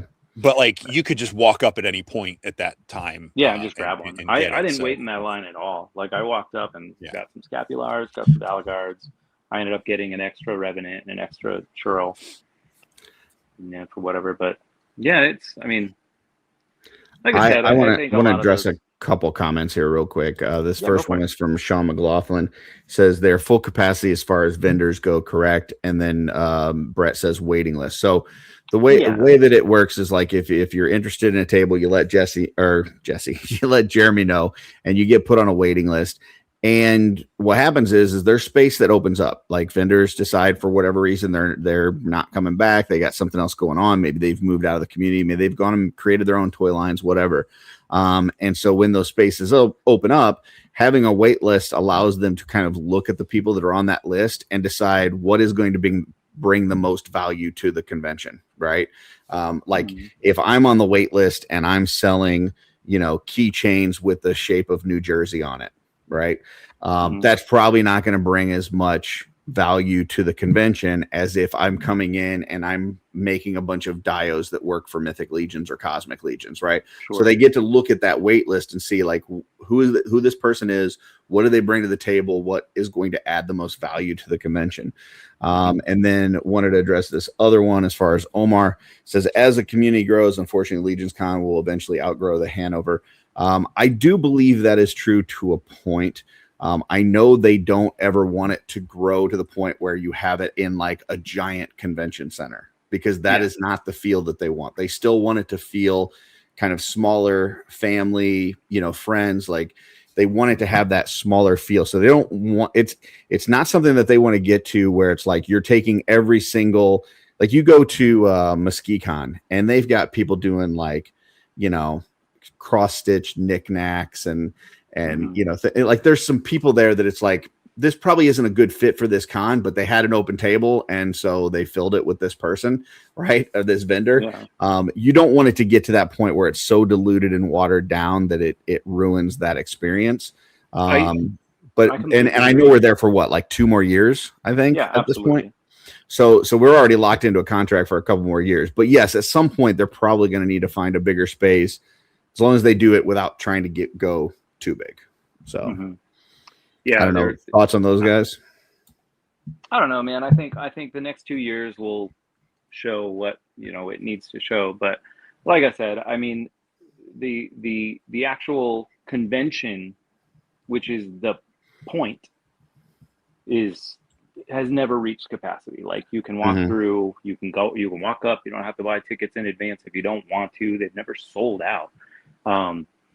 So it's like the complaint of it outgrowing the Hanover is that's really not the case. I don't think it will. The fact that people are having a hard time getting hotel rooms because they don't want to stay there is what people have a problem with. Yeah. But, I think that is, and Tidy brought up that concern as far as the venue size is fine. It's the hotel rooms. Yeah. I mean, you could get a different, if there was another hotel that had the same layout as what Hanover did, but it had more floors for rooms. I think would sell out too. It would be golden. That being said, there's a lot of folks. I mean, Jesse typically is like in a room with, I don't know what, 12 other people or something. I don't know. There's people are going to be doing a lot of room sharing to cut down cost. And to be frank, you're barely in the room at all, right? Like you're staying up late at night for the most part. A lot of us are staying up talking in the lobby. You're spending the day at the con or in the lobby. You really just need a place to get a couple hours sleep, get a shower. Sure.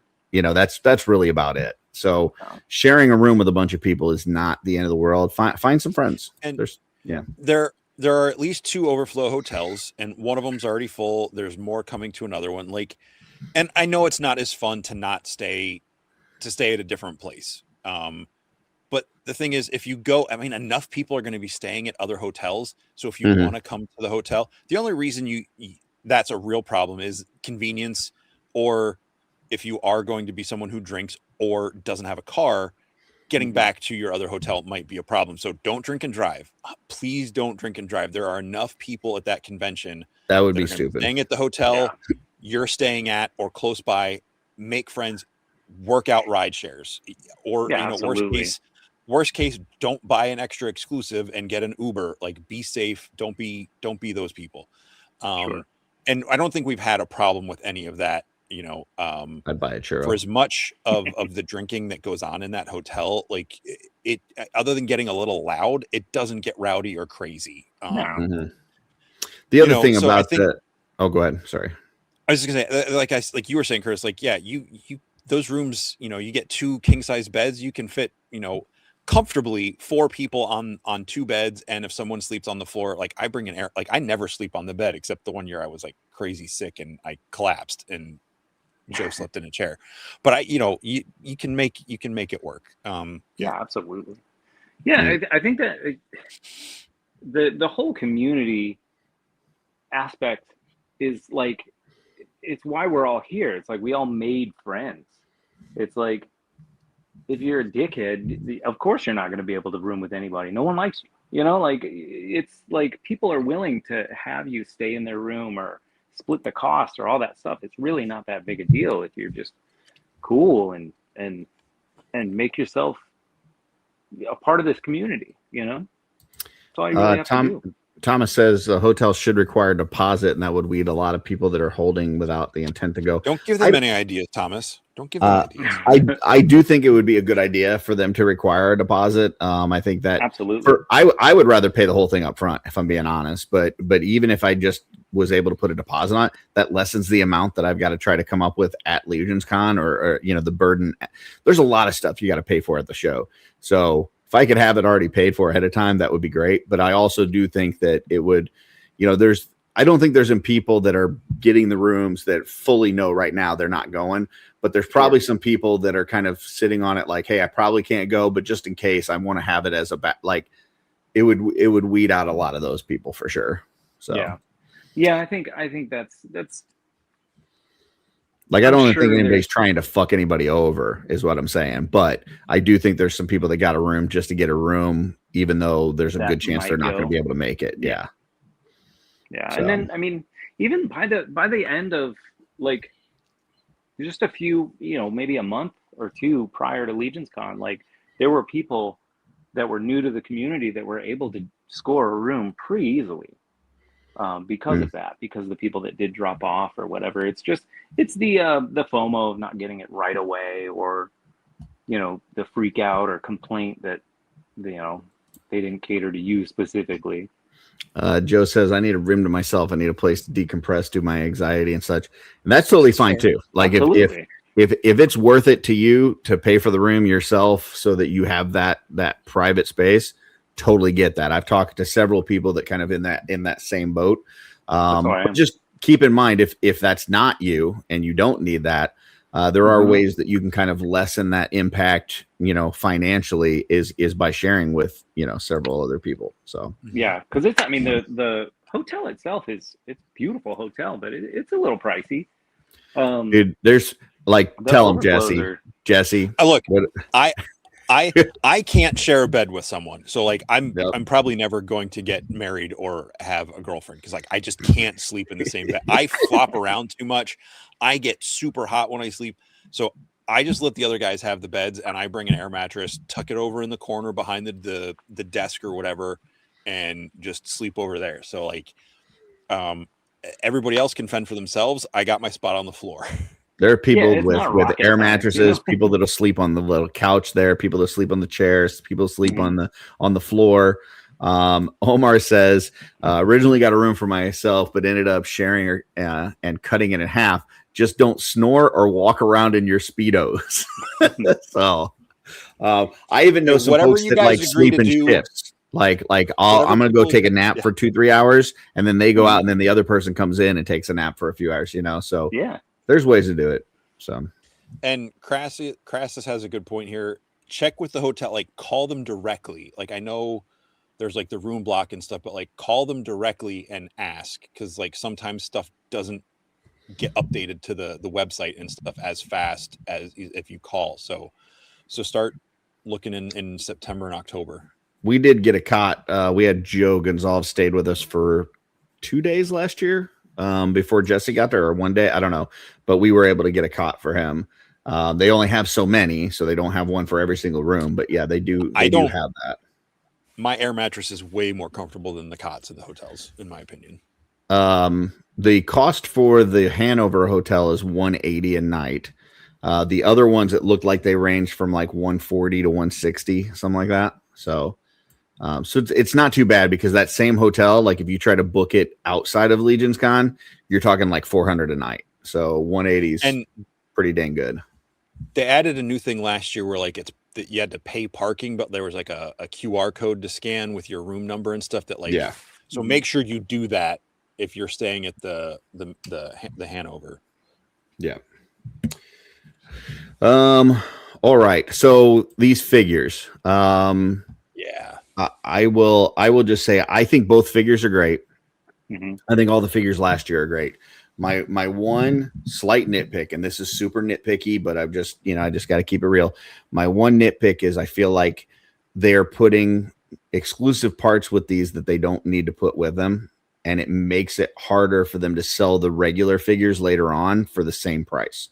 Because years ago they sold the Legions Con figures with the exclusive parts for one price, and then later on when they were for sale, they were cheaper, but they didn't have the exclusive parts. So then you had people that said, well, I'll wait for the other one because I don't need this, that, or the other. Sure. And that meant that there was stuff that didn't sell at the con. And so they said, okay, we're going to make it to where it's the same pricing and you get the benefit of the exclusive parts if you're at the con, which sounds great if you're at the con. But if you're the person now that you're looking at a Sir Valgard that's sitting there for $55 and it doesn't have the extra legs with it, you go, there's not $55 worth of value here. And so that figure is just going to sit. And so I think, like, looking at this, the Arthur one's not too bad, but the Merlin one has so many extra parts with it that even on Jeremy's show, he's like, the price is probably going to be a little higher because it's got so much stuff. But then later on, you're going to still have to pay that raised price without those extra parts, which is going to make it harder to sell. That's not guaranteed. Like, well, I mean, if it holds true to what he's said last year, which is that they're going to keep the pricing the same. Now, if they change it, that everything's subject to change. I mean, they've changed it. They've changed it every year. So it's like, I mean, none of it's set in stone. There's no, not. I will say that those Valgards that are out there now, you're probably going to still see them 3 years from now, unless they put it in a mystery box. So I'm going to disagree with you a little bit there, Kurt. Like, I think the value is there in the non-exclusive figures. I think those parts just added so much value to the exclusive version. Mm-hmm.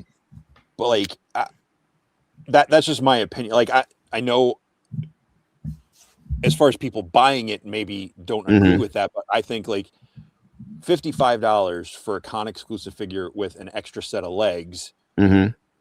But if you take those legs out, that same $55 is equivalent to a $55 like mainline release figure, I think. Yeah, but you got to keep in mind that Valgard did not have new tooling, right? Which is another one of my problems with last year's exclusives was that they included the legacies in there, which I think should be their own thing and not Legion's Con. And so he didn't have the new dwarf legs, he didn't have the new dwarf arms, he didn't have any of the stuff that's in like the dwarf 2-pack. Like the $35 RPG figure does. So if you're using it as a figure for like customizing and stuff, you got this one over here for $35, this one for $55. The $55 one has all the old parts with it. I'm just saying, like, I feel like that's probably going to peg warm for a bit.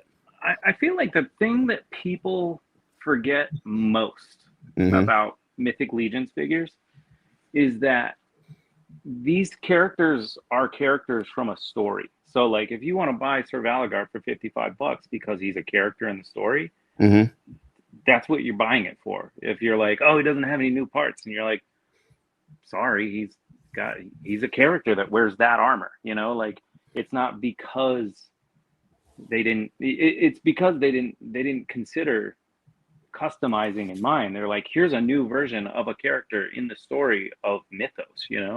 It's a pie chart, right? Like there's going to be a certain people that, they just want that guy, that character in their collection or, whatever. But then there's also people that do want these figures for customizing, or they want to make more dwarves or whatever. Yeah. That's what that's the thing. Like, for, you can, if you're a customizer, more stuff's going to come out with the stuff you want at a better price for customizing purchase. That's going to happen. So like people, like if like I wanted a couple of the Valgards because I liked the second build of him having like the full hide knight as like his guard, but he had his head was new. His helmet, head. Now he wasn't all new parts, but there was new, and that's the whole point of Legacies is like it's not all new tooling, it's not a completely reworked figure, but it is an updated version. Yeah.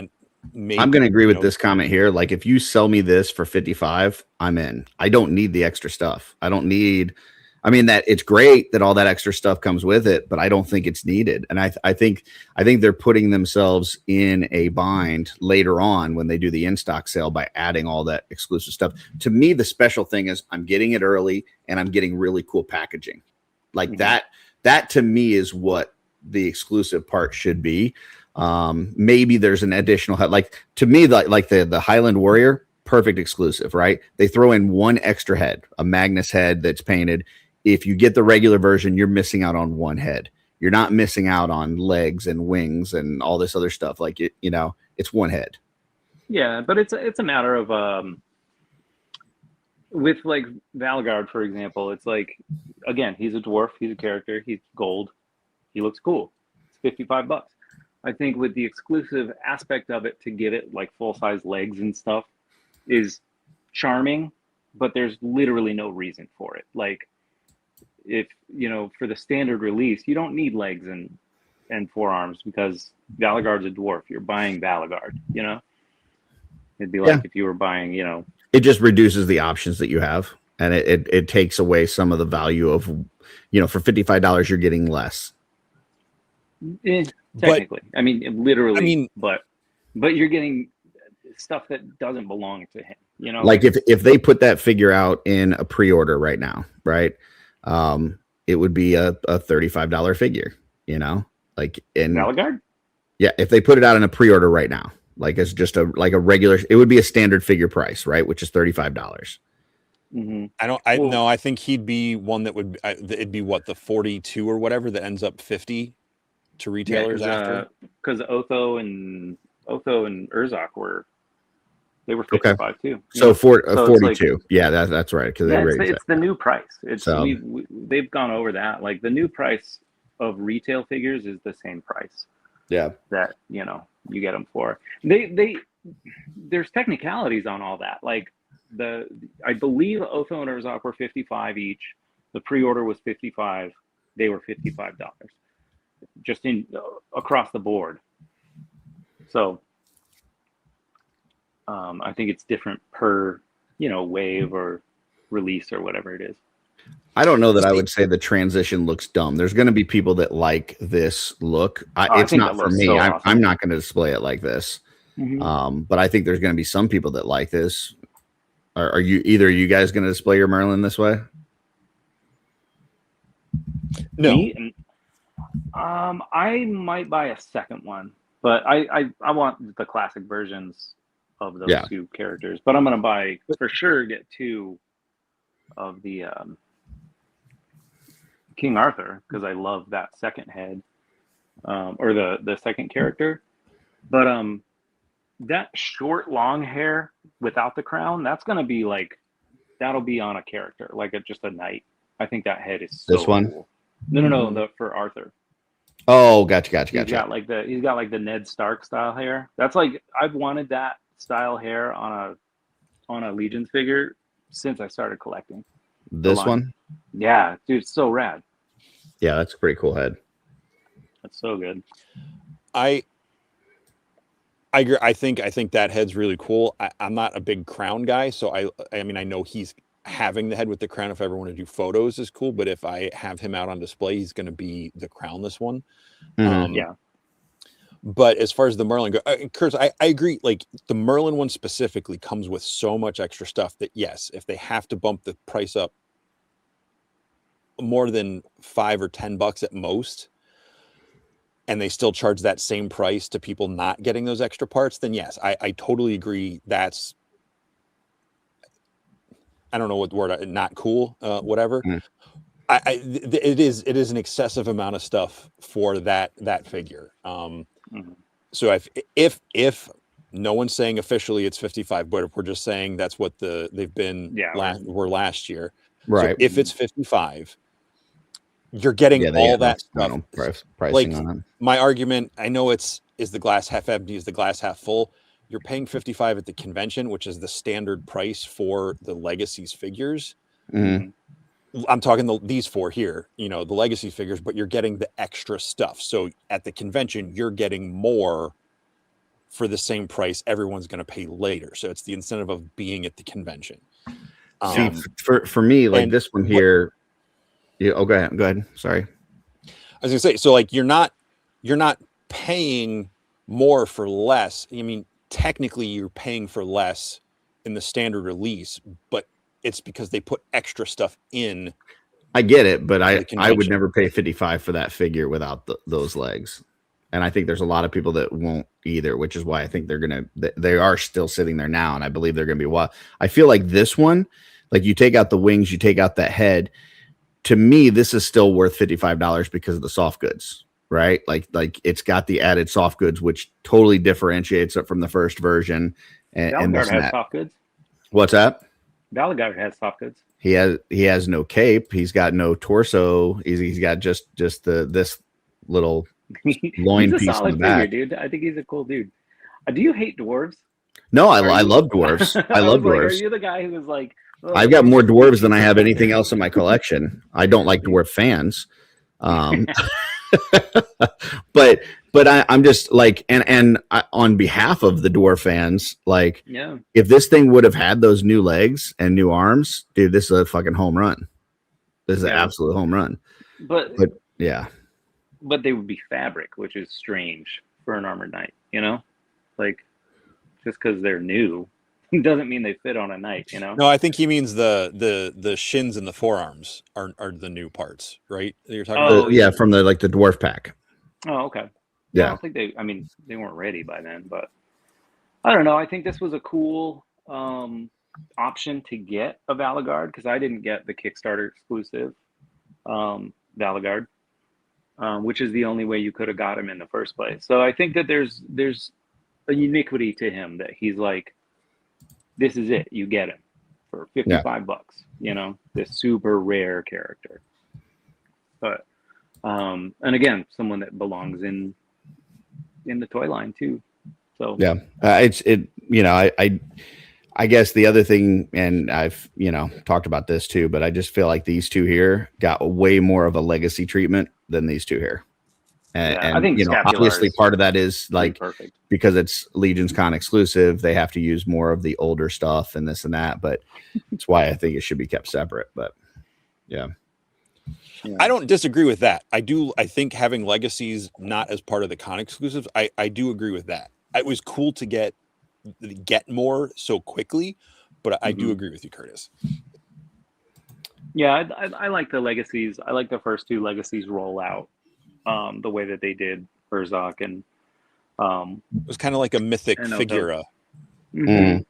But also, like, if you Well, think that- about that, Go the ahead. legacies, Valagard and Scapular, they're kind of like, they didn't really need a version 2.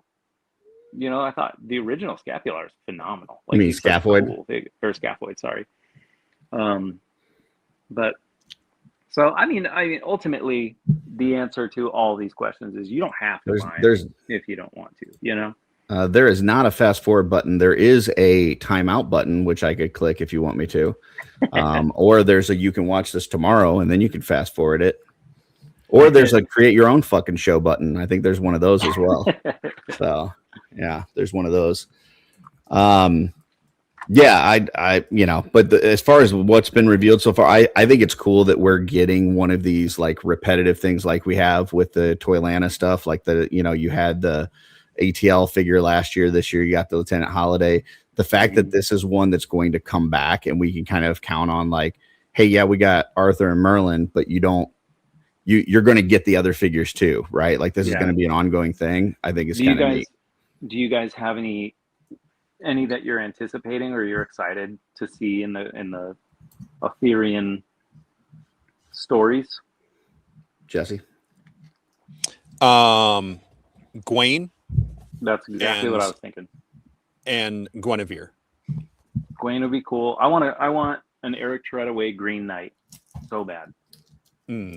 Like, I mean, it takes place in a different time period, but still, a Green I Knight also would be like- really cool. I know the movie doesn't get a lot of love, but I love it. It's a little weird, but I really like the Clive Owen King Arthur movie. I haven't seen that. There's a couple of the knights. It's a very different take on it. I do like that they pushed it back where it's kind of like the end of the Roman occupation of Britain, and like he and his knights were part of had been trained by the Romans and all. I like aspects of it, but it's very different from the classic, Arthurian tales. But I like that it, anyway, there's Mads Mikkelsen plays is it Tristan? I forget cool. which I forget, but like the opening scene, they come in to protect this like caravan that's coming in, and he just like slides off his horse, and these guys were all like basically stolen as children from like Eastern Europe, like horse people, and Yeah. forced to be his knights. So they've been grown up with him. But the way he it was the first time I'd seen Mads Mikkelsen, I think, in something. He slides off this horse and it's not a scimitar, but it's kind of like a slightly curved sword. And he just has this it's a really, really cool sequence in that movie where he I'll check that just, out. That sounds neat. yeah, like I said, it's a very different take. It's a lot more realistic. It's not as fantastical as the Guy Ritchie one with the giant elephants, which I love that one too. But I thought there's some really cool parts in that movie. I thought you were going to say that you wanted a Charlie Hunman version of King Arthur. So I would buy that. I like that version more than this, like for my personal aesthetics. But I know this is like the classic King Arthur, and I think it's awesome. I think if they ever decide to do a Motu tribute King Randor, like this is the perfect head. Like this, you don't need to do but anything. Also, like a King Randor tribute. Like, who wants that? Like, no one wants I would that. buy the hell out of that. I think this is neat. As far as other characters, I know there's a lot of people out here saying Mordred, Lancelot. Oh yeah, that'd be cool. There's obviously a lot of great characters. I think there's no shortage of cool things that they could do with this. So Absolutely. Yeah, I think it's cool, especially like I feel like Legion's Con is our thing, you know. So it's like for them to do a continual line for something that we all know we're going to be at and we're all going to be hyped for. It makes it a little more special because all the other exclusives are very specific and very random at the same time. But you know, they're cool. But I think this will be neat for us. I think the thing about this particular set of exclusives is because there's going to be a limit on how many Knights of Camelot characters you can make eventually. I mean, you can go deep depending on which lore you go through, but like, you know, if you get like the Arthur, the May Knights, maybe a Guinevere, the Merlin, and you know, maybe Mordred, and was it Morgan Le Fay, or you know, some of those other characters, eventually you're gonna get to an end point, you know. Yeah. But with so many people at Legion's Con, because like they don't have limits on these usually, so like how many people are going to buy 5 King Arthurs and make all of them into Sir Bedivere? Like people who don't get the Bedivere head and shield and belt or whatever is exclusive to the con, people will be able to trade and get them out, or maybe they'll do a Bedivere down the road as its own release. I don't know, if I didn't get to watch the whole show, I didn't catch all of that, but yeah, I don't think it's super hard to get the exclusive parts. I've sent out the Crossroads exclusive heads or like the Scaphoid stuff. Like I have no problem sending that stuff out to people. Again, if they're cool, if they genuinely want these for their collection and they weren't able to make it to Legion's Con. But if they make some bitchy post about it, then I always make notes of that, you know? Like when somebody's looking for something, I go to their profile in the Cabal, see how much they complained, and I'll make my decision that way. I'm like, you know what? I do have an extra, but you're kind of a jerk. I think that I'm not a huge fan of this look here. I'm gonna probably take this soft goods and do like what were people using? Something, was it like hand sanitizer or something to take like the logo? Yeah, you can peel that off. Yep. Yeah, so I think I'm gonna do that and take like the crowns and stuff off of this, but use that same soft goods set on him. You know what I think the second build, obviously they showed it to show the exclusive parts, but I think the only reason he looks strange is because he's not wearing pauldrons. See, I'm just not a huge fan of this torso. Oh, this really? is like this is like my least favorite torso. So I feel like anytime that I have this, I want soft goods on it. Oh, okay. So, yeah. Yeah, I think it just grew on me. That Valiant Knight was just, he's still just such a fun figure, you know? Yeah. Yeah, I'm definitely want to make that character. I just don't. I need swap it out for a Vorthog torso or something that's got, give him a different profile build. Yeah. Could. I think I've never taken this stuff off the soft goods. But it's super easy. I really like this set, and if I'm gonna buy multiple anyway, I'm gonna have I'm not gonna have 2 King Arthurs, right? So Yeah. I'm gonna buy 2 of this set anyways. I want to try to figure out a way to utilize these soft goods in another way, and I think that's what I I'm was gonna do able to is use get- them on the other for sure. nights. I was able to get the cross off of one of the Templars with just hot water. Like it Oh, just really? peels off. Yeah, it's super easy. Oh, okay. I thought Oh. people were using hand sanitizer for Yeah, that. I initially did that. Like I have hand sanitizer here, so I was like, I'm gonna try it. Mhm. And then I heated it up, or I went to like wash it off, and you can peel it off. It's just Oh, wow. it's just vinyl. Okay. But yeah, I think that's really good. This is a new sword too, right? Yeah. Yep. That's Okay. Excalibur, right? Yeah. What do you guys think of the sword? I love it. I love these exclusives. I think they're so good. Yeah. I think it's really cool. I if everything goes well and I get them, I'll be very happy. I'm not. I don't want to collect a whole nother subline. So I heard some people talking about that too. I kind of like the extra subline, but Oh yeah, these are I gonna do go on my too. regular shelves. I think. I mean, they look like mythic figures. I just can't remember who it was. I think it might have been Omar. Somebody was saying that they're going to put it with their Figura, and I could see that too. Like this feels very Figura, you know. So I might put if they, depending on what they do, I might put a couple of the characters with the Figura, because that's where my crossroads are. My crossroads to me are Figura of Mythos. So they're front and center on my Figura display. But like I'm gonna do all the gods of Egypt. So like to have a whole nother shelf dedicated for the Knights of Camelot, which is really cool, and I'm super excited. It's just they'll be customized and swapped into other like they probably won't stay as they are unless it's a character that really, really speaks to me as who they are. yeah, it was Omar. Joe says that him and Joseph Connors are already working on a Bedivere tunic. So there you go. For people like me that would rather have some soft goods there, it looks like there's something already in the works. So yeah, very cool. Swap it out for Sir Gideon 2, or Otho 2, or I mean, there's other soft goods you can already swap out that will still allow them, or like you said, Curtis, peel the stickers off or dye it. Give them a red tunic and leave the gold as it is. If you Can you do dye- if you dye those tunics that had vinyl on them, the vinyl shows. Like the sticky, Mm. like even after you use the hand sanitizer, it doesn't dye the shape of the cross. Do you I meant have, leave it like, on. Leave it on. Leave the stickers on. Can you dye it like let's say it's already starting blue. Like if you try to dye it red, is it going to come out purple or is it? Yeah, it'll dye purple. Okay, so you would have to like bleach it first or something if you wanted to. Like, even then, I don't think that it would survive being bleached. I've never Like, really had to do that with fabrics. Someone's done it. it's- I've seen someone do it. I don't remember who it was, but it's a while ago. Someone dyed it, and I'm sure it got a little like dry and stiff, but it's not as soft as they are. Okay, but they have done it and completely changed the color. Yeah.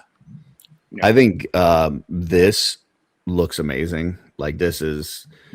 I do know there's some people in the chat that said something about like a Doctor Strange, which like absolutely, like this looks like if you take that head off, this is a head swap. Yeah, this is a head swap away from Doctor Strange. Like even the book and everything, like this 100% feels like this could be Doctor Strange with just a head. But for Merlin, I think this looks amazing. I think that head sculpt looks great. I don't know. I don't know that I'll use this head. I'll use this on something else. I won't use that for Merlin. And I won't use the demon parts at all. But this head sculpt here, I think is perfect. So yeah, like if you just showed me that head sculpt and didn't show me anything else, I would have been like Merlin. Yep. So see, I've never personally liked that skull cap looking thing on him. It's like, how is that on there? I don't know. It's leather. It's just a little thing. It's a real hat. But that's how I pictured him. Yeah. So, yeah. No, I mean, I love but like the 70s, 80s, wizards that have this for sure. Like I mean, I get the reason. Like I'm not mad that it's there. It's just personal choice. I like the other head. Calm better, down, but Jesse. This Stop is getting angry. I know this is the classic look. Jesse's And you getting know, ready to maybe flip over tables and shit. Doctor Strange looks like Doctor Strange because of Merlin. All right, so there you go. There's the reveals that we've got so far. CarverCon, we got that coming up in 2 months. You're coming halfway across the country for that, right, David? Yep, I'm going to Ohio. Nice. And yeah. now you're not vending though, right? Like I'm just hanging you're out. coming to hang out. I'll have those shirts for sale. The CarverCon exclusive shirts, the one with like Brian and Stacy reimagined. Nice. I'll have those for sale. Those look awesome. Thank you. I don't know where I'm gonna have stuff like that for sale. I'm sure one of the guys will let me keep them at the table or whatever. But either that. I don't imagine. I don't think I'm gonna have anything for sale. I just want to hang out. Thomas. Yeah, that's the same as when everyone's like, "Oh, where are you going on vacation?" I'm like, "New Jersey," and they're like, "Why?" Yeah. Dusty says that he's got you. Oh, sorry. All right, cool. Well, Yep. I feel like As soon as I clicked on that, I heard you say and Dusty. then Thomas said, "Just put him at our table, dude." So it sounds like you yeah, got we no have like a shortage of zone A people. table. Yeah. I heard. Yeah, okay, cool. Yeah. We'll figure it out. Thank you all. And Jesse, you're going to be there as well, right? I am. I will be there as myself. As yourself. Okay. Like not even playing somebody else. I mean, I'm not going to be. I think I'm going to be next to the Wolf King table, but like I'll be. You know, it'll just be me at that table, hogging it all to myself. Very cool. So you will be able to see all three of us at CarverCon in just a couple months. 9 days. Yeah, 69 days. I think it's going to be the con of the year that people are not going to want to miss. Like, I think so too. Obviously, you know, Legion's Con is what Legion's Con is. It's very special, but for a first time convention, I think this is going to be one of those ones that afterwards people are going to be kicking themselves if they didn't go. Yeah. Because it's such a collection of mythic, you know, this community type folks, right? The vendors, the people who are attending, there's going to be so many of us there. It really is going to feel like that kind of midway period, like that 6 month between Legion's Con, the past Legion's Con, and the new Legion's Con.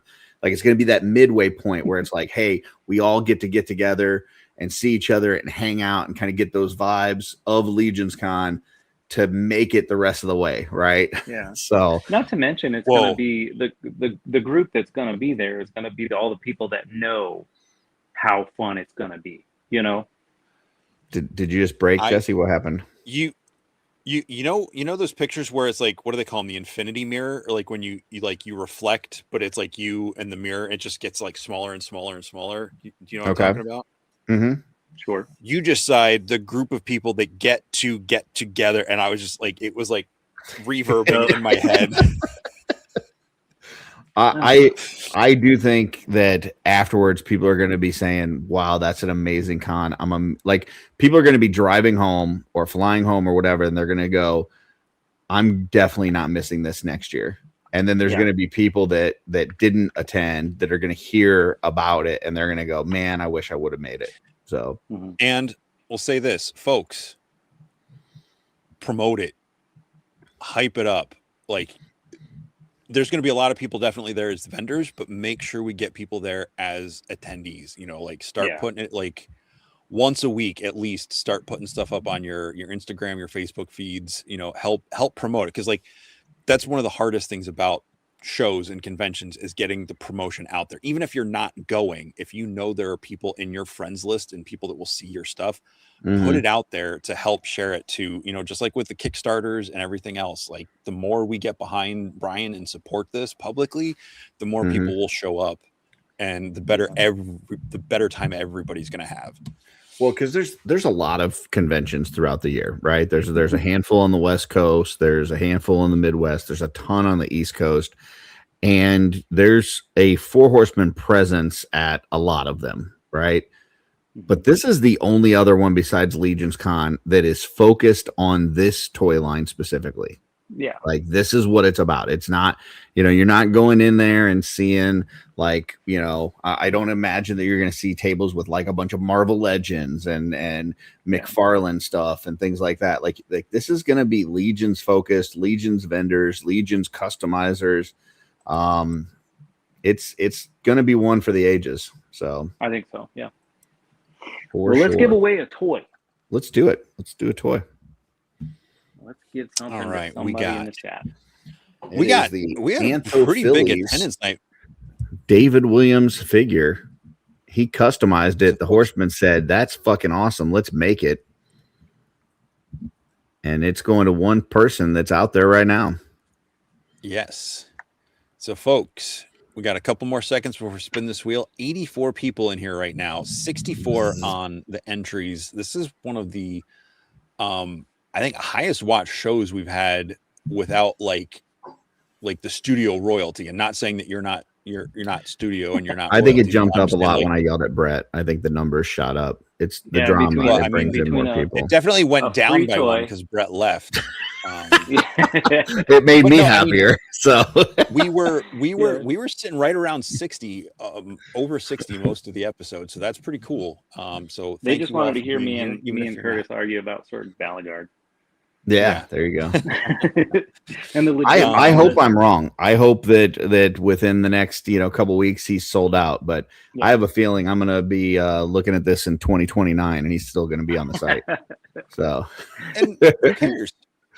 It's not hurting you. You don't have to buy it.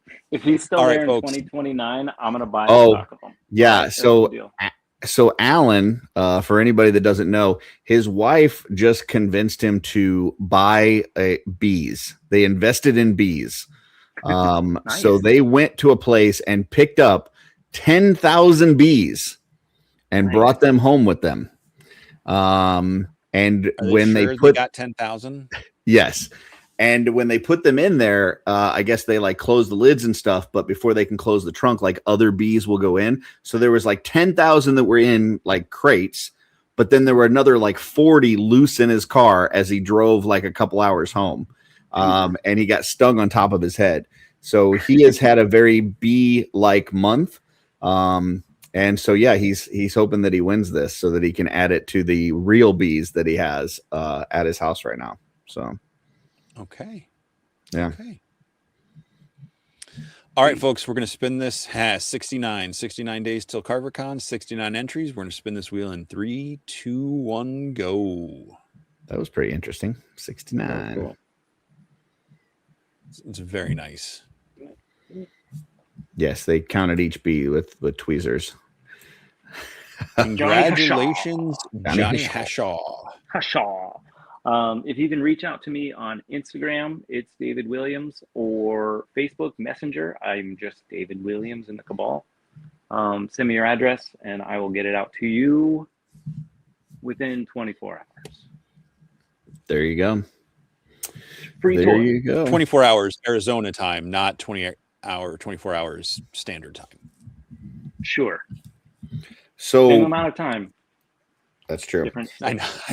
I was just trying to be obnoxious. Yeah, we The, have 27 hours in Tucson. I didn't know if you guys know that. besides CarverCon, besides Legions Con, and the stuff that we already know about that you've worked on with the Horsemen, is there anything else that you can or would like to talk about? I will be at Monster Palooza on May 30th in California. Okay. I'm going to drive up there and meet up with Matt from the Latin Legions podcast. Oh, very cool. Collectible fun map. Yes, sir. I'm gonna drive up early so we can go hang out. I think we're gonna go see Mandalorian Grogu that weekend. Like maybe Friday.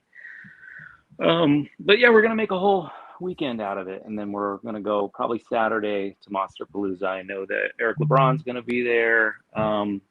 Who else is? There's gonna be a few people that we know. So that's gonna be cool. I do have a project that I'm working on that I cannot talk about, but that'll be cool. Other than that, I'm just I'm gonna start painting stuff for Legions Con. I'm gonna have some of those like Anthopheles colored David Williams heads, along with more of the corpse paint heads. and then just a bunch more painted items. I'm gonna try and make another shirt this year. And I think that's it. You know? This is one of my favorite figures in my collection. Yeah. I love Yeah, that. I feel like you were single-handedly responsible for the popularity of that head. So thanks. I love it, appreciate man. It's like they built that body just for that head. Like It's pretty perfect. It's like they saw you painting those up, and they're like, "Hey, we're gonna make this figure that's gonna go with that." So yeah, it's pretty cool, perfect. man. I love it. But I will have more of those at Legion's Con as well. Very cool. Very cool. For anybody that did not win the Anthophillies, and if you're having trouble finding one, you can go to Big Bad Toy Store and get this Origins Buzz Off that's marked down 80% to $3.80. And if you're like Alan, you'll get like a dozen of these and just put them around 10,000 real bees and make them wonder what the heck is going on. So there you go. Do it. $3.80. Every time you order something for Big Bad Toy Store, you should throw one of these in your cart. So Yes. yeah, Every time you buy from Big Bad Toy Store, a Buzz Off gets its wings. there you go. Perfect. Well, David, it's been a lot of fun having you on. We appreciate you. You're one of our favorite guests to have come back here. And we can't wait to see you in a couple months, in 69 days to be precise. 69 days, I'm gonna high five and hug a bunch of you. Very cool. Because I don't have a table, so I'm just gonna hang out and drink some beers. Oh, It's gonna be a good time. Alan did What not about get a Bears? dozen. He only bought 10 of those Origins Buzz Offs. So Two more would have definitely made that bad. yeah. Cool. Well, thank you And guys he for having promised me. honey and mead at next year's Legion's Con because he said honey Oh, will okay. take about a year. Oh, Very cool. ooh, that's cool. Very cool. All right. All right. Well, we're He going to not put you promise that. I backstage. just put words into his fingers. We're going to put you backstage, David. If you got to run, we understand. Oh, if no, I'm not, here. we'll see you in just a minute. All right. Say bye. And bye, Tom. Thomas. All right. Jesse, that is a show, sir. Yes, it is. Yes, it is. And I know you've got stuff going on. I've got stuff going on. I know I did Lauren Moore and I've got to get it done, but I did a surprise toy show yesterday and did not get to do anything this week. So that will be coming back finally soon.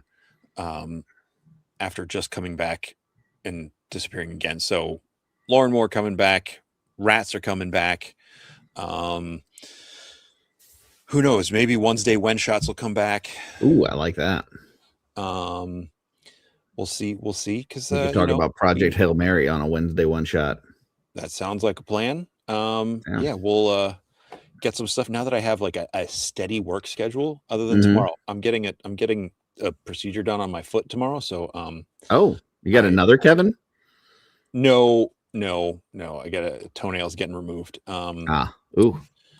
Yeah. So tomorrow night's going to be weird. So also stay tuned. I think we'll be doing a Legion's Quest next week, unless we get one in, not tomorrow night, but sometime, unless we can get something in between tomorrow or the weekend after tomorrow.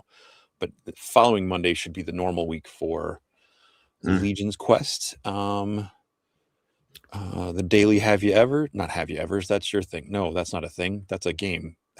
Whatever this is. I don't even know what I'm talking about anymore. You're talking about, whatever this is.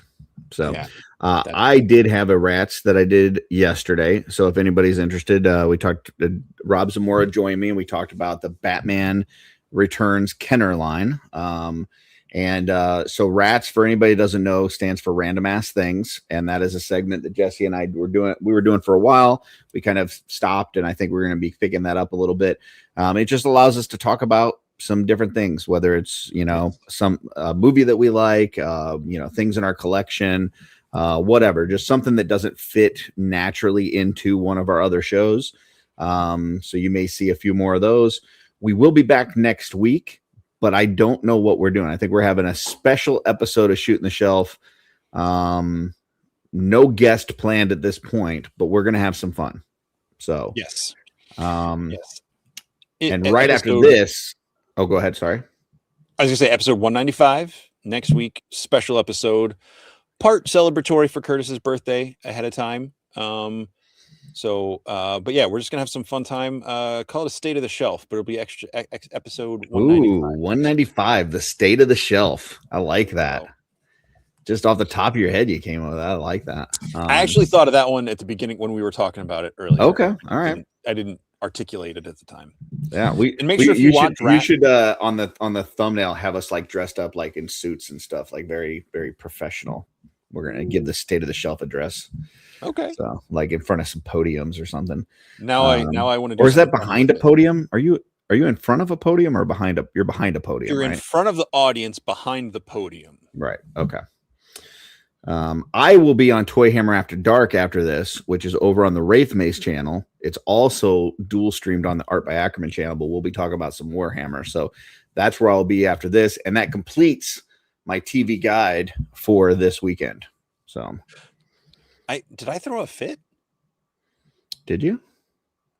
I threw a fit. I lost my shit on Brett a little bit, but I don't think you threw a fit. Did you? Oh, is he talking about like a clothes? Oh, like, fit. That like, fit. I just gotcha. I put on a hoodie because I went to the grocery store. It looks nice. You know what? We had David on. We never once talked about K-pop Demon Hunters. I know. We'll have to have a special. We're gonna have to have him come back.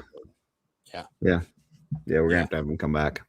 We'll see if we can get Brian Lynn on for that. Are you guys just excited that I wasn't wearing a plaid flannel? Should I drop the plaid? Is that a thing?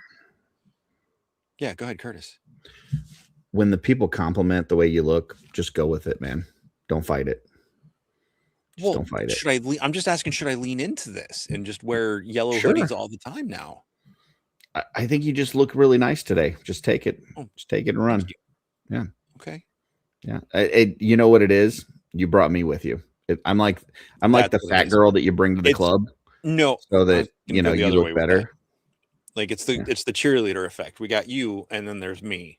No. I'm definitely the wingman that you bring with you, and people see me and they're like, ew, and they're like, well, this one over here is not so bad. So no. Yeah. You're the wingman because you'll talk to everybody and I'll just stand there. Yeah, except for Brett. I'll just tell him to shut up. I mean, eventually you tell everybody to shut up, but I mean, that's true. That's just I didn't realize how many people I bullied this week until you asked that question. Damn.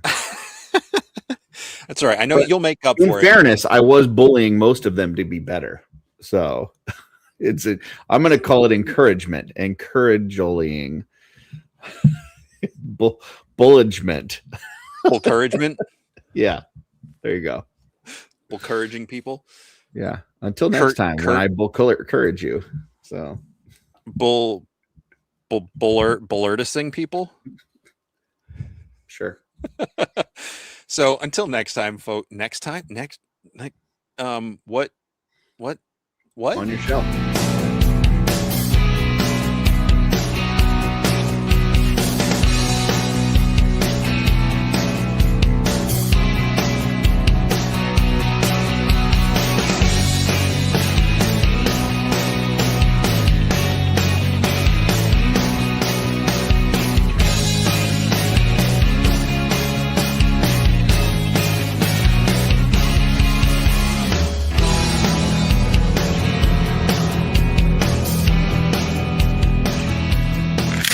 No!